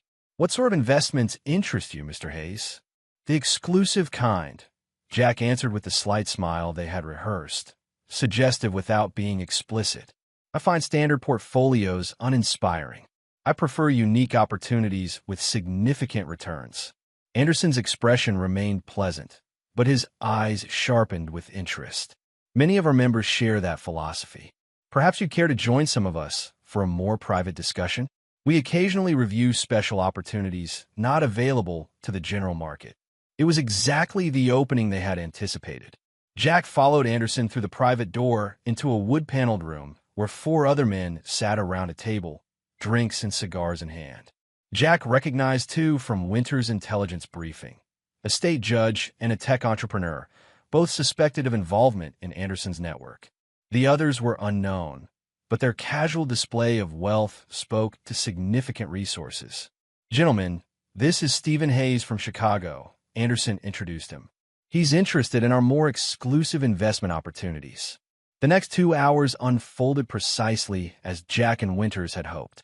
Under the guise of vague financial discussions, Anderson and his associates gradually revealed the outlines of their operation. Never explicitly, always couched in euphemisms and business terminology, but clear enough to someone listening for it. "Our premium acquisitions come with significant appreciation potential," Anderson explained at one point. "The initial placement cost is considerable, but the leasing options provide substantial ongoing revenue. The procurement process is necessarily selective," added the judge, whose name Jack had learned was Harrington. "Quality control is paramount in this market." Jack played his role perfectly, interested but cautious, knowledgeable but requiring more concrete details before committing. The conversation danced around specifics until Anderson apparently made a decision. "We're conducting a portfolio review this weekend at my lake property," he mentioned casually. "A small gathering of serious investors. You might find it educational, Mr. Hayes, if your schedule permits."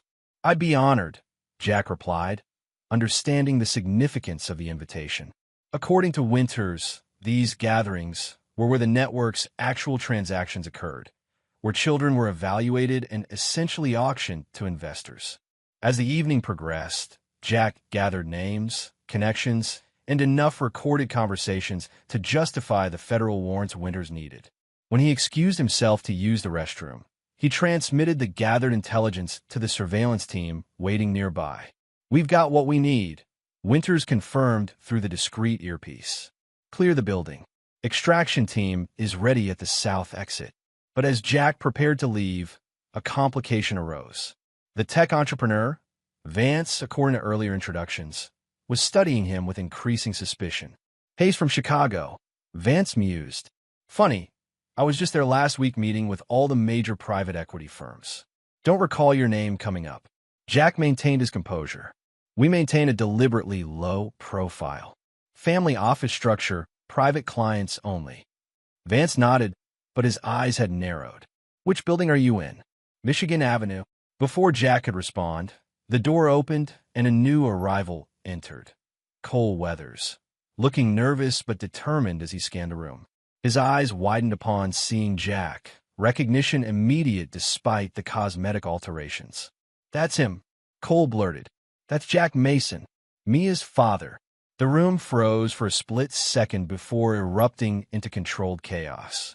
Anderson's pleasant mask dropped, revealing cold calculation beneath. Judge Harrington lunged for the door, presumably to alert security. Vance reached inside his jacket, likely for a weapon. Jack reacted with the speed and precision of his years of training. A swift strike incapacitated Vance before he could draw his weapon. A well-placed kick sent the heavy table crashing into Anderson and another associate. But Cole and the judge had already made it through the door, shouting for security. "Compromise. Moving to extraction now," Jack reported tersely through his communication device as he assessed escape options. The private room had only 2 exits, the main door now blocked by emerging security personnel and a fire exit that likely led to the building's rear stairwell. Jack chose the latter, bursting through the door just as the first security guards entered from the main entrance. The stairwell was dimly lit and narrow, spiraling down the back of the historic building. Jack descended rapidly, hearing the door above crash open as pursuers gave chase. 2 floors down, another door opened, and Miguel appeared. "This way," his friend directed urgently. "Service elevator to the basement, then out through the loading dock." Jack followed without question, trusting his former teammates' knowledge of the building's layout. They descended another flight before Miguel led him through a maintenance area to a freight elevator. "Anderson's people are covering all the main exits," Miguel reported as they descended. "They've called in additional security, not regular club personnel. These guys are carrying." The implications were clear. Anderson's operation included armed enforcers ready to eliminate threats. The fact that they would risk such exposure in a public venue spoke to the desperation triggered by Jack's infiltration. When the elevator reached the basement, Miguel led Jack through a maze of storage rooms and maintenance areas toward a loading dock at the rear of the building. As they approached the exit, Miguel paused. "I'll create a distraction at the side entrance," he said. "Draw their attention away from the loading area. Ben's team is waiting in a delivery van in the alley." Jack gripped his friend's shoulder. "You're compromised now, too. Come with me." Miguel shook his head. "Someone has to sell the story that you escaped another way. Besides, they don't know I helped you. Just go, and whatever this is about, finish it." Before Jack could argue further, Miguel disappeared down a side corridor.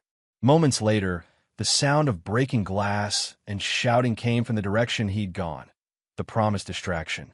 Jack moved swiftly to the loading dock, finding the delivery van idling exactly where Miguel had indicated. The side door slid open as he approached, revealing Ben in the driver's seat and 2 of his team in tactical gear in the rear compartment. "Move!" Ben ordered as Jack jumped inside. The van accelerated down the alley before the door had fully closed, tires squealing as they turned onto a side street and away from the Cardinals' nest. "Winters got the transmission," Ben reported as they navigated through back streets, avoiding main thoroughfares where Anderson's people might be watching. "Raid teams are mobilizing now for Anderson and the others." "Cole Weathers was there," Jack said grimly. "He recognized me, blew my cover." Ben cursed under his breath. "I thought he was in custody. Released on bail yesterday," one of the tactical team members informed them. Winters tried to block it, but the judge overruled insufficient flight risk. The judge was Harrington, Jack realized. He was in the room tonight, part of Anderson's circle. The pieces were falling into place. The network's protection extended into the judicial system. Explaining how Warren had made bail despite the severity of his charges, how Cole had been released to warn Anderson.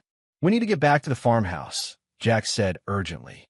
"If Cole identified me, they may know about Diane and Mia, too."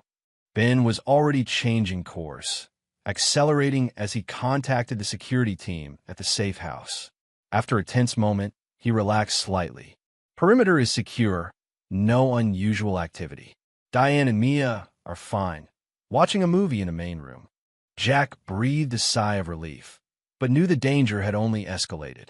With his cover blown, Anderson and his associates would be desperate to eliminate the threat he represented, not just to their freedom, but to their entire operation. When they arrived at the farmhouse 40 minutes later, Jack found Diane waiting anxiously in the kitchen while one of Ben's team stood guard nearby. "What happened?" she demanded as soon as Jack entered. The security team suddenly doubled the patrols without explanation. Jack quickly explained the compromise at the club and Cole's unexpected appearance. Diane paled as the implications became clear. "They know who you are now. They might know about us, about this place." "Might, but unlikely," Ben interjected. "Cole wouldn't have had time to follow the connection to this location. But we need to move you again, just to be safe." Jack's phone rang. "Agent Winters. We hit Anderson's club and his residence simultaneously," she reported without preamble. "Got the judge and 2 others from the meeting, but Anderson himself wasn't at either location. Vance is in custody, along with significant electronic evidence. Cole Weathers was found unconscious in an alley behind the club. Looks like Anderson's people tried to silence him." "And Miguel?" Jack asked, concerned for his friend. "No sign of him. Club security claims no knowledge of anyone by that name." The news was concerning, but not surprising. Miguel would have gone aground, using his own resources to disappear until the situation stabilized. "What about Anderson's lake property?" Jack pressed. "The gathering this weekend? Teams are preparing to raid it tomorrow," Winters confirmed. "But without Anderson in custody, he might warn others, move the location. We're working to identify the property now. He owns several through shell companies." After ending the call, Jack found Diane watching him with a mixture of fear and determination. "We should leave the country," she suggested. "Take Mia somewhere they can't reach her until this is over." It was a reasonable suggestion, one Jack had considered himself. But experience had taught him that running often only delayed the inevitable confrontation. "These people have resources," he explained gently. "International connections, false identities, private transportation. Even if we left, they could follow. The only way to truly protect Mia is to dismantle their entire operation." Diane didn't appear convinced. "That could take months, years even. Are we supposed to live in safe houses, looking over our shoulders the entire time?" Before Jack could respond, Ben returned from checking the property's perimeter. "We've got vehicles approaching," he reported tersely. 2 SUVs, no headlights, coming up the access road. Not law enforcement patterns. Jack moved immediately to action. "Initiate evacuation protocol. Get Diane and Mia to the fallback location."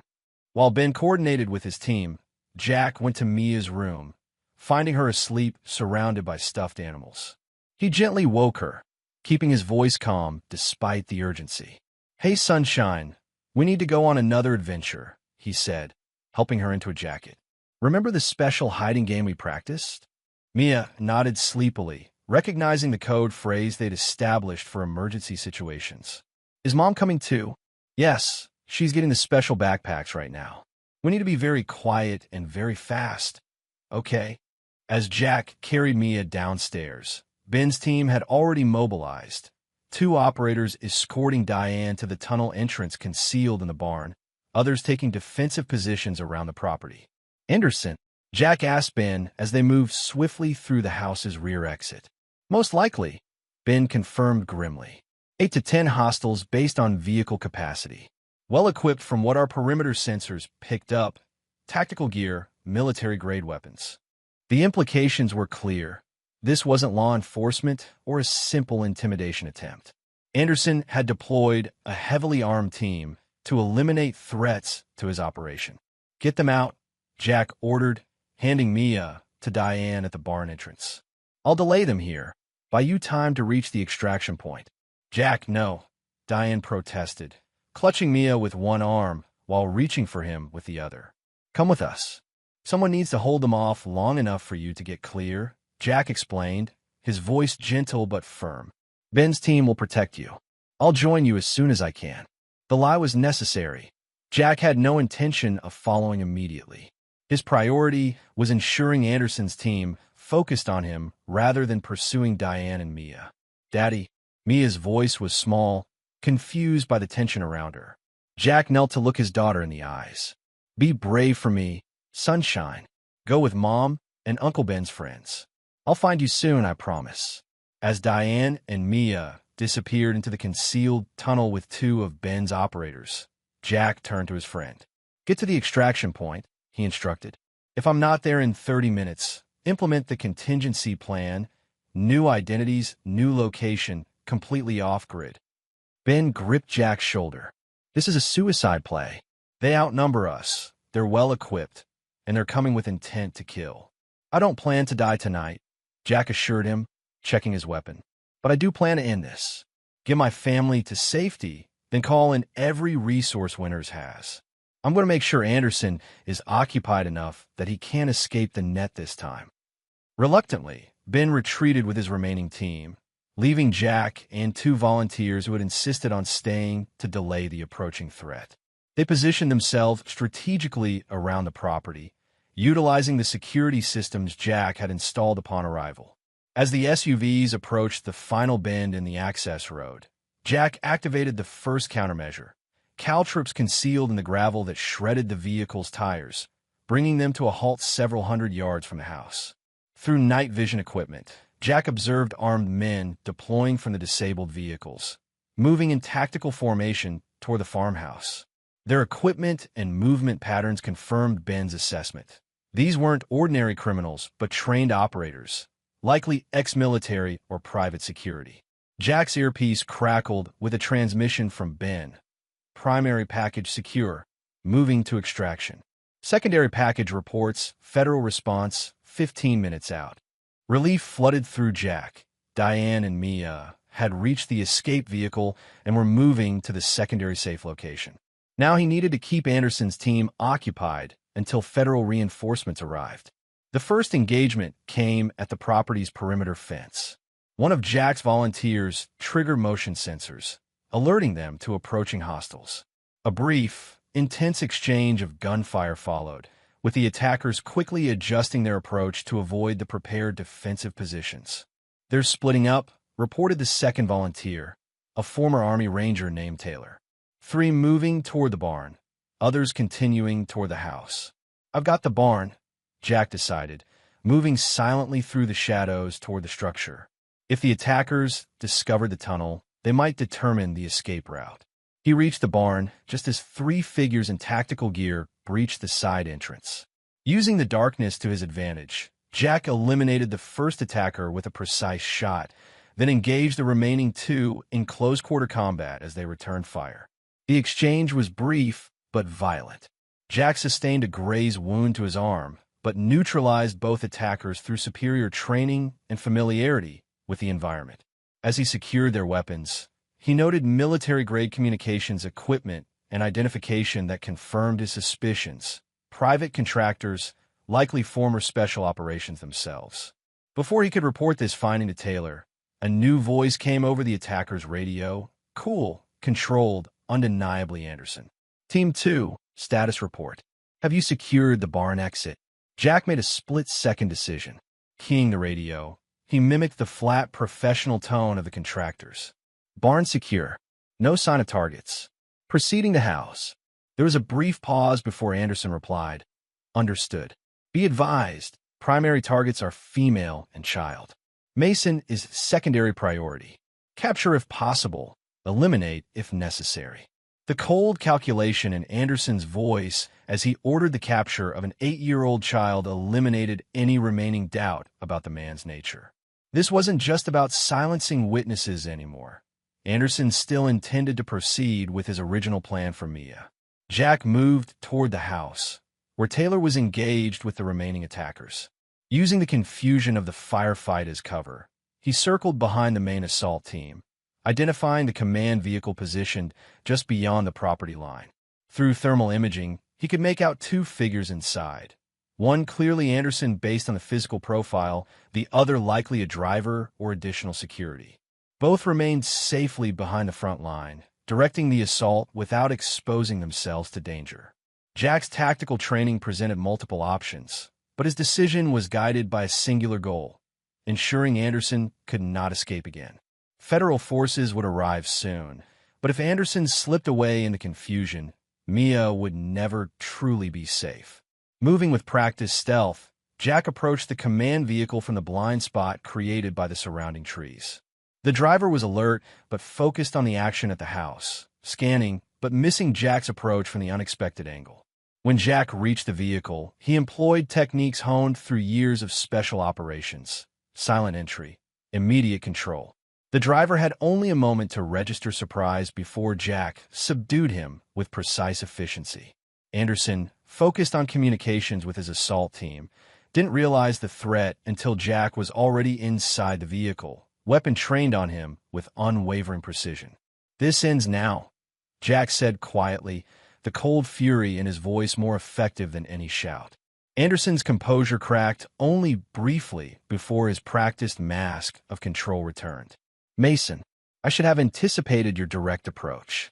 Call them off," Jack ordered, gesturing to the radio. "Tell your team to stand down and surrender to authorities." A thin smile crossed Anderson's face. "Or what? You'll kill me?" "That would be convenient for some very powerful people who would prefer I don't have the opportunity to name names." "I'm not interested in your deals or your powerful friends," Jack replied evenly.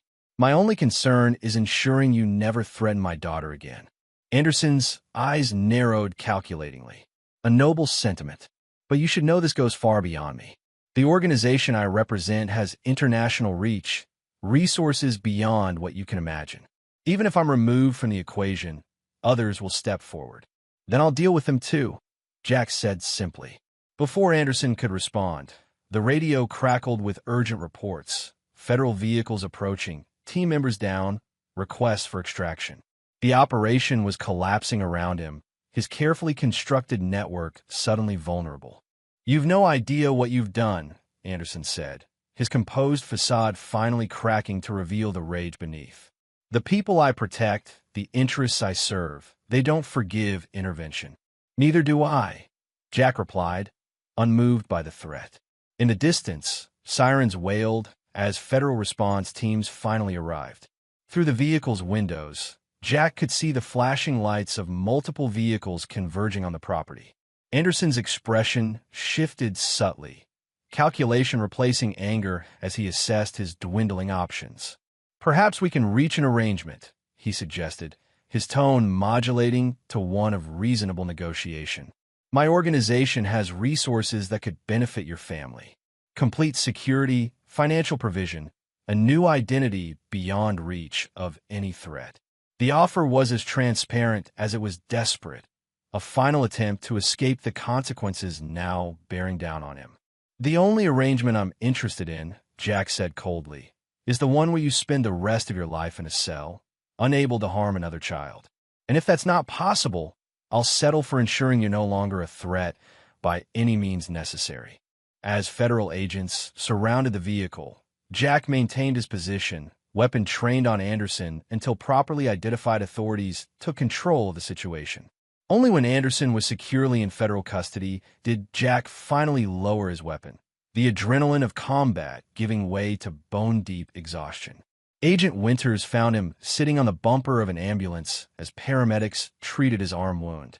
"Anderson secure," she reported, satisfaction evident beneath her professional demeanor. "Based on intelligence from tonight's raid and what we found at his residence, we've already identified 3 more key members of the network. International partners are moving on offshore operations as we speak." "And Mia? Diane?" Jack asked, his priorities unchanged despite the victory. "Safe at the secondary location with Ben's team," Winters confirmed. "We'll need to keep them in protective custody until the operation concludes, but the immediate threat has been neutralized." As dawn broke over the farmhouse, Now a bustling crime scene with federal agents processing evidence and securing prisoners. Jack allowed himself a moment of cautious hope. For the first time since discovering Warren Blake's true nature, he could see a path forward, not just to safety, but to justice. Anderson and his network were facing the full weight of federal prosecution, with evidence mounting by the hour. Warren Blake remained in custody, his cooperation now secure by the collapse of the protection he had counted on. The threat that had hung over Jack's family for weeks was finally being dismantled, piece by piece. But as Jack prepared to join Diane and Mia at the safe location, he knew their journey was far from over. The legal proceedings would take months, possibly years.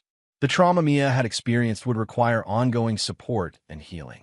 And his relationship with Diane remained complicated by both past betrayals and recent solidarity.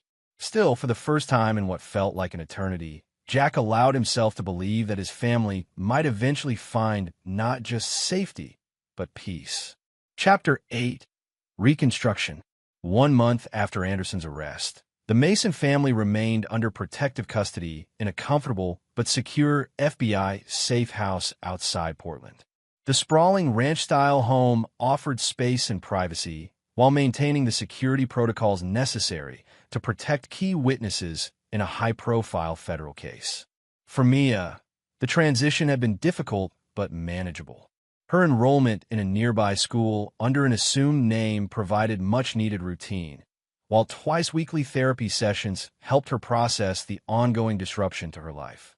Though she occasionally asked when they could go home, she had adapted to their temporary circumstances with remarkable resilience. Diane had undergone perhaps the most profound transformation.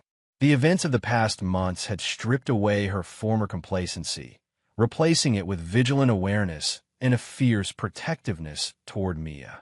She had become an active participant in security briefings, learning threat assessment and emergency protocols with dedicated focus. Jack observed these changes with cautious optimism. The woman who had once been blind to Warren's predatory nature now instinctively registered potential dangers in their environment. The wife who had drifted away during his deployments now engaged him in meaningful conversations about their future, separate or together. On a crisp autumn morning, Jack sat on the safe house's covered porch, reviewing updates from Agent Winters. The case against Anderson and his network continued to expand, with investigations now spanning multiple countries. Warren Blake had turned state's evidence, providing detailed testimony about the organization's operations in exchange for consideration during sentencing. Diane joined him, carrying 2 mugs of coffee. "Good news?" she asked, noting his focused expression. "Progress," Jack replied, accepting the offered mug. "They've identified 3 more high-level members of Anderson's network, including a federal prosecutor who was helping bury cases." Diane settled into the adjacent chair, pulling her sweater tighter against the morning chill. Will it ever really be over? Will Mia ever be completely safe? It was the question that haunted them both, whether dismantling Anderson's immediate circle would truly eliminate the threat, or whether the network's reach extended beyond what they had yet uncovered. No operation survives having its leadership and infrastructure exposed, Jack said after a thoughtful pause. These organizations thrive on secrecy and protection from powerful figures. With those elements compromised, they collapse. But new ones form, Diane pointed out softly. Jack couldn't deny this reality. Yes, but without specific interest in Mia. She would no longer be a specific target, just a child we need to protect like any parents would. Diane nodded, absorbing this distinction. After a moment of silence, she asked the question that had hovered between them for weeks. "What about us, Jack? Where do we go from here?" Jack took a slow sip of his coffee, considering. The betrayal still ached when he allowed himself to dwell on it, but the intensity had faded as they'd faced greater threats together. "I don't know," he admitted honestly. "A part of me wants to forgive everything and start fresh for Mia's sake. Another part can't forget finding Warren in our home that night, knowing you gave him a key. I wouldn't forgive me either," Diane said quietly. "What I did was unforgivable, not just the affair, but bringing danger into our daughter's life." She looked out at the distant mountains. But I want you to know I'll spend the rest of my life making it up to Mia, and to you if you'll let me. Before Jack could respond, his phone buzzed with a message from Agent Winters. Need to speak with you both immediately. Arriving in 20. When Winters arrived, her typically composed expression was tense with new urgency. She joined them in the safe house's secured office, activating additional privacy protocols before speaking. We have a situation, she began without preamble. Warren Blake was being transferred to a different facility this morning when the transport was attacked. 3 marshals dead, Blake extracted by unknown assailants. Jack felt Diane stiffen beside him. Anderson's people? Unlikely, Winters replied. Anderson's remaining associates are scattered, most in custody or hiding. This was too organized, too precise. She paused. There's more. Before the attack, Blake made a phone call to his attorney that we've now determined was actually redirected to an unidentified third party. The transcript includes specific references to Mia and this safe house. The implication landed like a physical blow. He knows where we are, Jack concluded. Winters nodded grimly. We're implementing immediate relocation protocols. A team is already preparing transport, and we've doubled the perimeter security until you're airborne. As Winters coordinated with her team, Jack pulled Diane aside. This doesn't make sense, he said quietly. If Anderson's network is compromised, who would risk extracting Warren? Who else would have interest in him? Or us? Diane's face had gone pale with fear, but her mind worked through the problem with newfound clarity. What if this isn't about the trafficking network at all? What if it's something else Warren was involved in? Something we haven't uncovered yet? The possibility hung between them as they hurried to pack essentials. Mia was collected early from school, confused and frightened by the sudden urgency, but cooperative as they explained another special trip was necessary. Hours later, they were airborne in an unmarked FBI helicopter, destination classified even to them for security purposes. Jack watched the landscape blur beneath them, his mind racing through scenarios and contingencies. Warren Blake was free, armed with knowledge of their location and identities. The threat had evolved yet again, becoming more personal and unpredictable. Beside him, Diane clutched Mia to her side, the girl finally sleeping after the stress of their hasty departure. In the dim light of the helicopter cabin, Diane's expression reflected the same determined protectiveness Jack felt, a shared purpose that transcended their fractured relationship. We'll get through this, he said, just loudly enough to be heard over the helicopter's engines. Diane nodded, reaching out to briefly squeeze his hand. Together, it wasn't forgiveness or reconciliation, not yet, but it was a commitment to the priority they both held above all else, keeping Mia safe whatever that required. What neither of them realized was that Warren's escape had set in motion events that would force them to confront not just external threats, but the foundation of their relationship itself, and ultimately determine whether their family could be salvaged from the wreckage of betrayal and danger. Chapter 9. Final Reckonings. The new safe house, a modernized bunker built into a mountainside in rural Wyoming, offered security at the cost of comfort. Designed for maximum protection rather than extended habitation, its concrete walls and limited windows created an atmosphere of confinement that wore on all of them as days stretched into weeks. Mia struggled most visibly with the restrictions. Without school or external activities, she became withdrawn and irritable, her normally sunny personality dimmed by the ongoing disruption to her life. The dedicated FBI child psychologist who visited twice weekly reported concerning levels of anxiety and signs of depression. She needs stability, the psychologist, Dr. Porter, told Jack and Diane during one consultation. Children are resilient, but there are limits to what they can process. Being constantly uprooted, constantly in danger, it creates lasting trauma. What choice do we have? Diane asked, frustration edging her voice. Warren's still out there, potentially with new allies we know nothing about. I understand the security concerns, Dr. Porter replied gently. I'm simply telling you the psychological cost to Mia.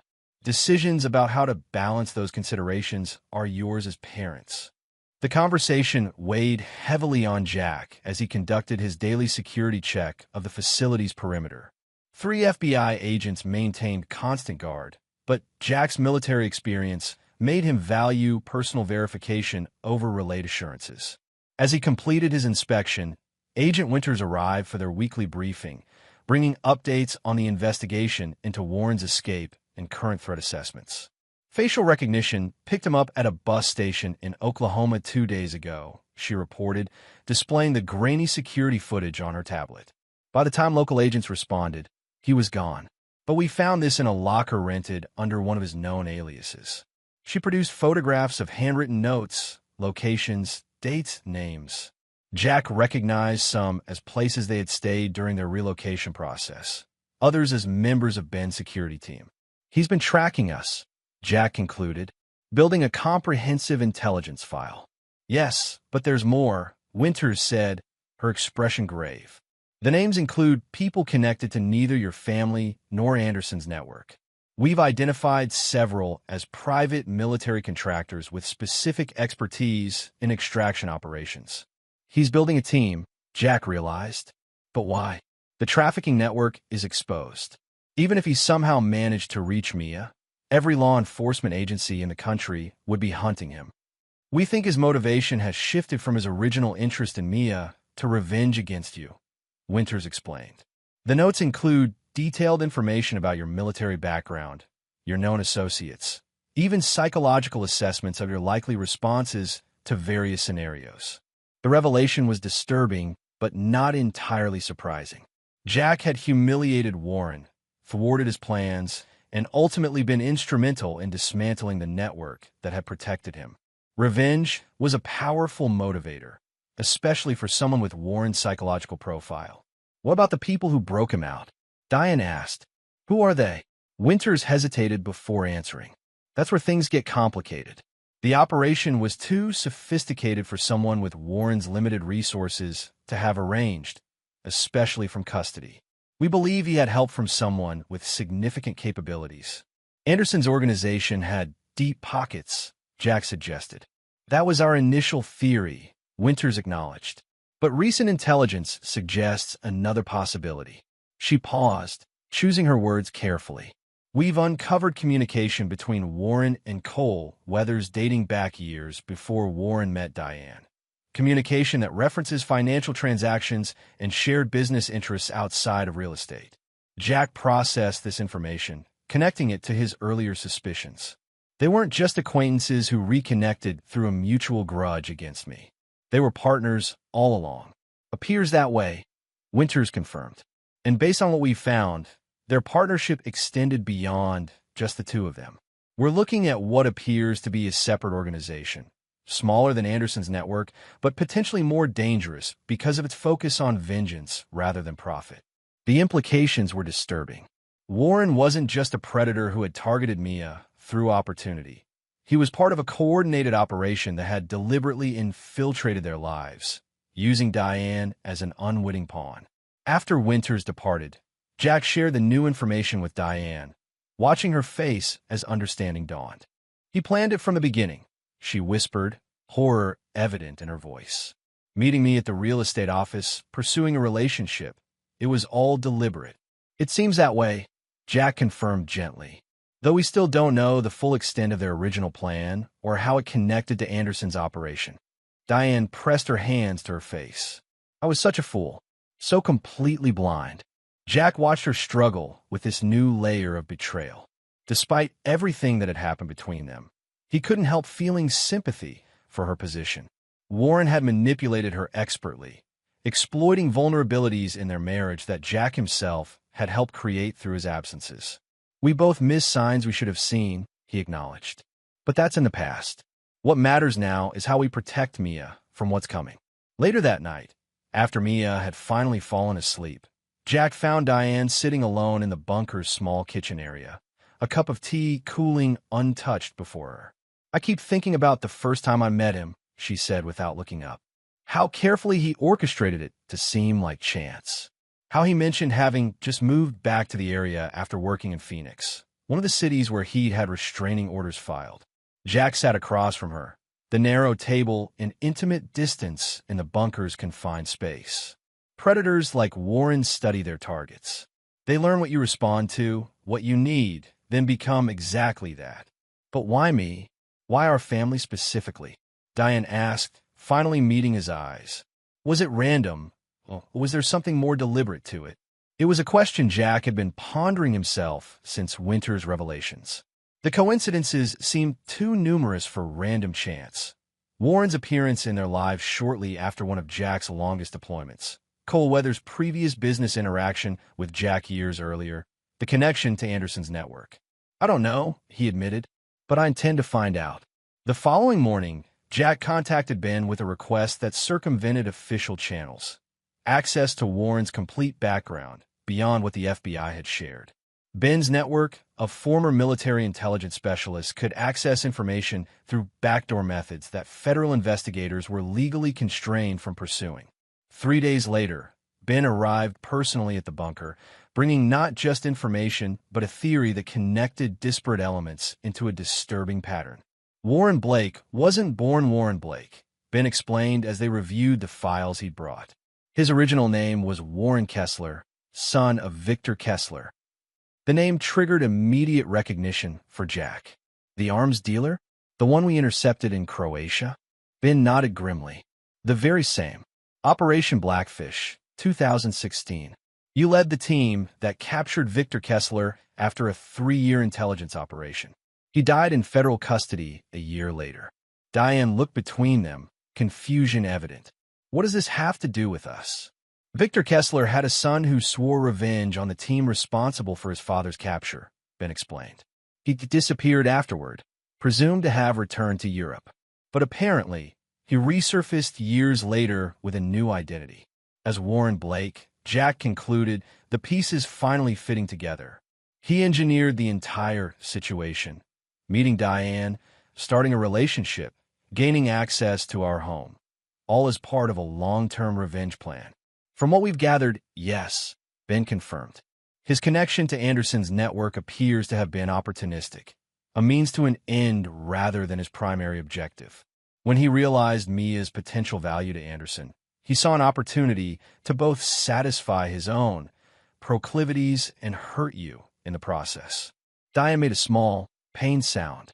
I was just a tool to him, a way to get to Jack and Mia. The revelation brought clarity but little comfort.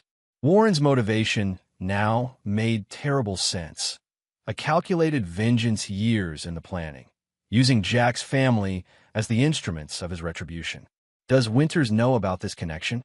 Jack asked. Ben shook his head. Not yet. The link between Warren Blake and Warren Kessler is buried deep. We only found it through methods that wouldn't stand up to legal scrutiny. Then we have information Warren doesn't know we possess, Jack noted, his tactical mind already processing the advantage. We know why he's coming, and we know it won't end until either he's stopped permanently or he accomplishes his revenge. The implication hung in the air between them. Official channels, with their legal constraints and procedural requirements, might not be sufficient against an enemy with Warren's resources and determination. Protecting Mia might require measures beyond what the FBI could officially sanction. What are you thinking? Diane asked, recognizing the shift in Jack's demeanor. That we can't keep running forever, Jack replied simply. That Mia deserves a normal life without living in fear. That sometimes the only way to end a threat is to confront it directly. Ben studied his friend with knowing eyes. You're talking about drawing him out, using yourself as bait. I'm talking about finishing what he started, Jack corrected. On our terms, not his. The plan that emerged over the following days was ruthlessly simple in concept, complex in execution. Rather than continuing to hide, Jack would create the appearance of a family fracture, ostensibly leaving protective custody after a disagreement with Diane about their future. This visible separation would present Warren with the opportunity he sought, a chance to strike at Jack when he appeared vulnerable and isolated. Agent Winters opposed the plan vehemently when Jack finally shared a modified version with her, omitting the connection to Warren's true identity and presenting it as a necessary measure to resolve the ongoing threat. It's reckless and unnecessary, she argued. We're making progress, tracking his movements. Eventually, he'll make a mistake, and we'll apprehend him through proper channels. Eventually isn't good enough, Jack countered. My daughter is living in a concrete bunker, showing signs of psychological trauma. Diane and I are effectively prisoners despite having committed no crime. How long do you expect us to live this way? Winters had no satisfactory answer. The reality of witness protection was harsh. Some families remained in the program for years, even decades, their former lives permanently abandoned. Give me a better option, Jack challenged. One that ends this definitively and allows Mia to grow up without constantly looking over her shoulder. In the end, Winters reluctantly agreed to provide limited support for Jack's plan, while maintaining official deniability. The FBI would monitor but not intervene unless absolutely necessary, allowing Jack and Ben's team the operational flexibility they needed. The first phase began with a carefully staged argument between Jack and Diane, conducted where Mia couldn't overhear, but FBI personnel monitoring the safe house could. The dispute, ostensibly about whether to accept permanent relocation under new identities, escalated until Jack stormed out, announcing his intention to handle Warren myself, rather than continue living in fear. Diane played her role perfectly, the genuine emotion behind her performance, making it entirely convincing. Only after the FBI agents reported Jack's departure did she break down, confessing to Winters that she feared Jack's reckless plan would get him killed. Information about Jack's departure was deliberately leaked through channels Warren was known to be monitoring. A trail of digital breadcrumbs led away from Wyoming toward Colorado, where Jack established residence in a remote cabin outside Durango that offered both isolation and tactical advantages. For 3 weeks, Jack maintained the appearance of a man, making minimal security preparations while primarily drowning his sorrows in isolation. He visited local establishments, made cursory efforts at surveillance that would be easily detected, and generally presented the image of a man whose military discipline had been compromised by emotional distress. When the first signs of surveillance appeared, unusual vehicles on the rural road, subtle disturbances to the security measures he'd visibly implemented, Jack recognized Warren's reconnaissance phase beginning. Rather than responding defensively, he maintained his vulnerable facade, even appearing intoxicated during trips into town to reinforce the impression of his compromised state. Behind this carefully constructed image, however, Jack's preparations were methodical and comprehensive. The cabin and surrounding area had been prepared with concealed surveillance, weapons caches, and escape routes known only to him and Ben's team, who maintained covert positions nearby. On the night Warren finally made his move, Jack was ready. The attack came just after midnight, a coordinated approach by 6 individuals using professional tactical methods. They disabled the visible security systems Jack had installed, established perimeter positions, and prepared for a simultaneous breach of all entrances. What they didn't know was that Jack had been awake and fully alert, monitoring their approach through hidden systems that remained undetected.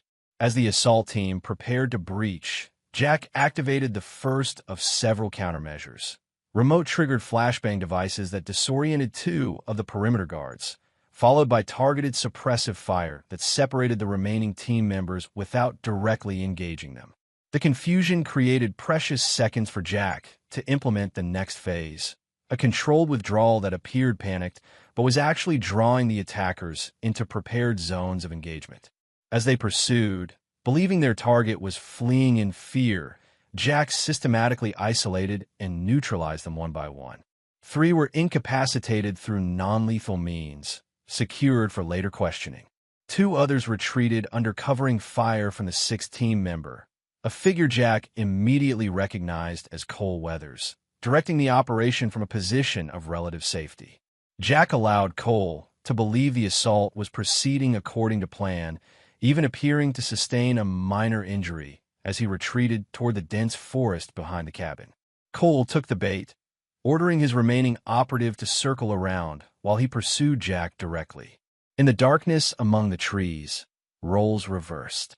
Jack became the hunter, using his superior knowledge of the terrain and his years of special operations training to outmaneuver his pursuers. The remaining operative never saw Jack approach before a precisely applied choke hold rendered him unconscious. Cole, suddenly alone and realizing the situation had turned against him, attempted to retreat to their vehicles. He made it halfway across the clearing behind the cabin before Jack's voice stopped him. "It's over, Cole." Cole spun, weapon raised, firing wildly in the direction of Jack's voice. The shots went wide, embedding harmlessly in surrounding trees as Jack remained motionless in the shadows. "Warren's not coming, is he?" Jack continued conversationally, his voice seemingly emanating from a different location now. "He sent you to do the dirty work while he stayed safely away, just like at my house that night." "Shut up," Cole shouted, panic evident in his voice as he fired again, emptying his magazine toward the source of Jack's voice. "You're dead, Mason. You hear me? Dead." "Warren Kessler," Jack said simply, the name landing like a physical blow. Cole froze, genuine shock replacing panic. "That's not. How did you—" "I know everything," Jack continued, circling silently to a new position.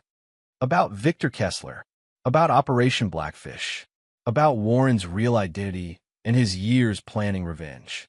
I know he used you just like he used Diane, tools to get to me." Cole's composure crumbled entirely. "He promised me a share in everything. His father's accounts, the connections, the future operations. Partners, he said. And yet here you are, risking your life while he watches from a distance," Jack observed. "Some partnership." As Cole frantically reloaded his weapon, Jack closed the distance between them with swift, silent efficiency. Before Cole could chamber around, Jack was upon him, disarming him with a practiced move that left Cole on his knees, arm twisted painfully behind him. "Where is he?" Jack demanded, applying precise pressure. Cole gasped in pain. "I don't know. He contacts me, not the other way around. Some cabin by a lake, that's all I know." "Not good enough," Jack said, increasing the pressure slightly. "I need specifics, Cole. Location, security measures, associates."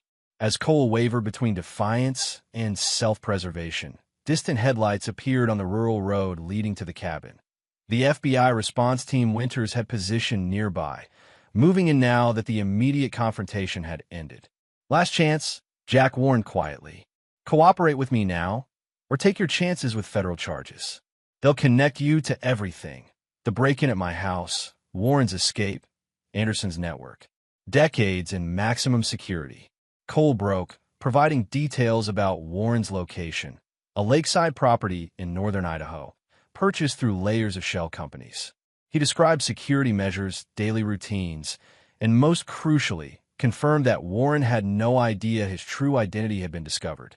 By the time federal agents secured the scene and took custody of Cole and the other attackers, Jack had disappeared into the surrounding wilderness.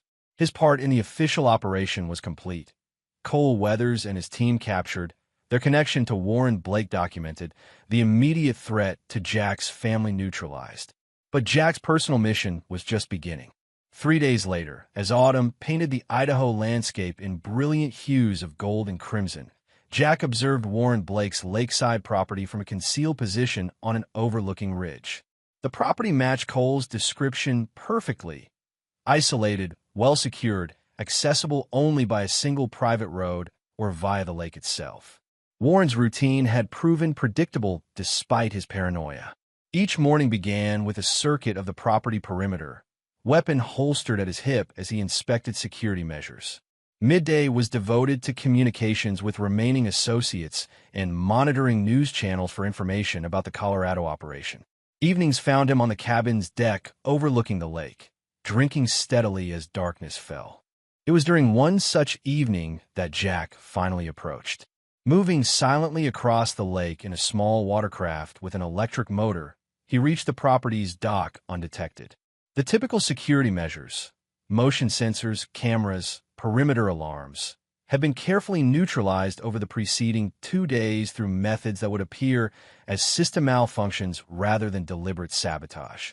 Warren sat on his deck, tumbler of whiskey in hand, staring across the darkened lake with unfocused eyes. He didn't notice Jack's approach until a slight creak of the deck boards announced his presence. Warren's reaction was instantaneous, reaching for his holstered weapon while simultaneously lunging from his chair. But alcohol and complacency had dulled his reflexes. Before his hand closed around the gun, Jack had closed the distance between them, securing Warren's weapon arm in a mobilizing grip. "Hello, Warren," Jack said quietly. Or should I say, Warren Kessler? The name hit Warren like a physical blow. Shock replaced fear in his eyes, followed quickly by calculation. "Mason, how did you find me?" "Cole sends his regards," Jack replied. He was quite informative once he realized you'd sacrificed him. Warren's expression hardened. "So what now? You turn me into your FBI friends? Another trial, another chance for me to escape? This doesn't end until one of us is dead, Mason. You know that." "I do," Jack agreed simply. For a long moment, they remained frozen in tableau. Warren partially restrained but still dangerous, Jack maintaining control without applying lethal force. The moment stretched between them, filled with the weight of everything that had transpired since Warren first engineered his way into the Mason family's life. "Why Diane?" Jack asked finally. "Why not come directly for me?" A cruel smile twisted Warren's features. "Because killing you would have been too quick, too merciful. I wanted you to suffer first, to have your family destroyed from within, to watch your wife choose another man, to have your daughter's innocence corrupted. I wanted you to lose everything before you lost your life." The cold calculation of it, the years of planning, the deliberate targeting of Diane's vulnerabilities, the predatory interest in Mia, confirmed everything Jack had suspected. This wasn't just revenge. It was calculated psychological torture. And Anderson's network? Was that part of the original plan? Warren shrugged, wincing slightly as the movement strained against Jack's grip. An opportunity that presented itself. "I recognized Anderson from certain online forums, made the connection to his organization. When he expressed interest in Mia's profile, it seemed like perfect symmetry. I would get my revenge, and he would get fresh merchandise for his clients." The casual way Warren referenced trafficking Mia broke something in Jack, a final restraint he'd maintained despite everything. His grip tightened involuntarily, eliciting a gasp of pain from Warren. "You won't kill me," Warren said through gritted teeth. "Not in cold blood. You're too bound by your moral code, your sense of justice." "You're right," Jack acknowledged, easing his grip slightly. "Which is why I've arranged something more appropriate." Warren's confidence faltered.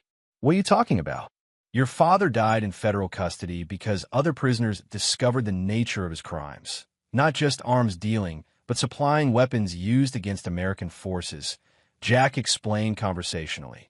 "I wonder how long you'll last once certain information about your interest in children circulates through the prison population." Fear flickered across Warren's face. "You're bluffing. The FBI has me isolated, protected." "The FBI doesn't have you at all," Jack pointed out. "Not yet. And when they do get you, certain details about your case will find their way to the right people. That's a promise." For the first time, genuine terror replaced calculation in Warren's expression. He knew, as Jack did, that certain crimes carry their own punishment within prison walls, justice administered by an unforgiving inmate code. "We could make a deal," Warren suggested desperately. "I have accounts offshore, connections your government would value. Information about operations even Anderson didn't know about." Jack regarded him impassively.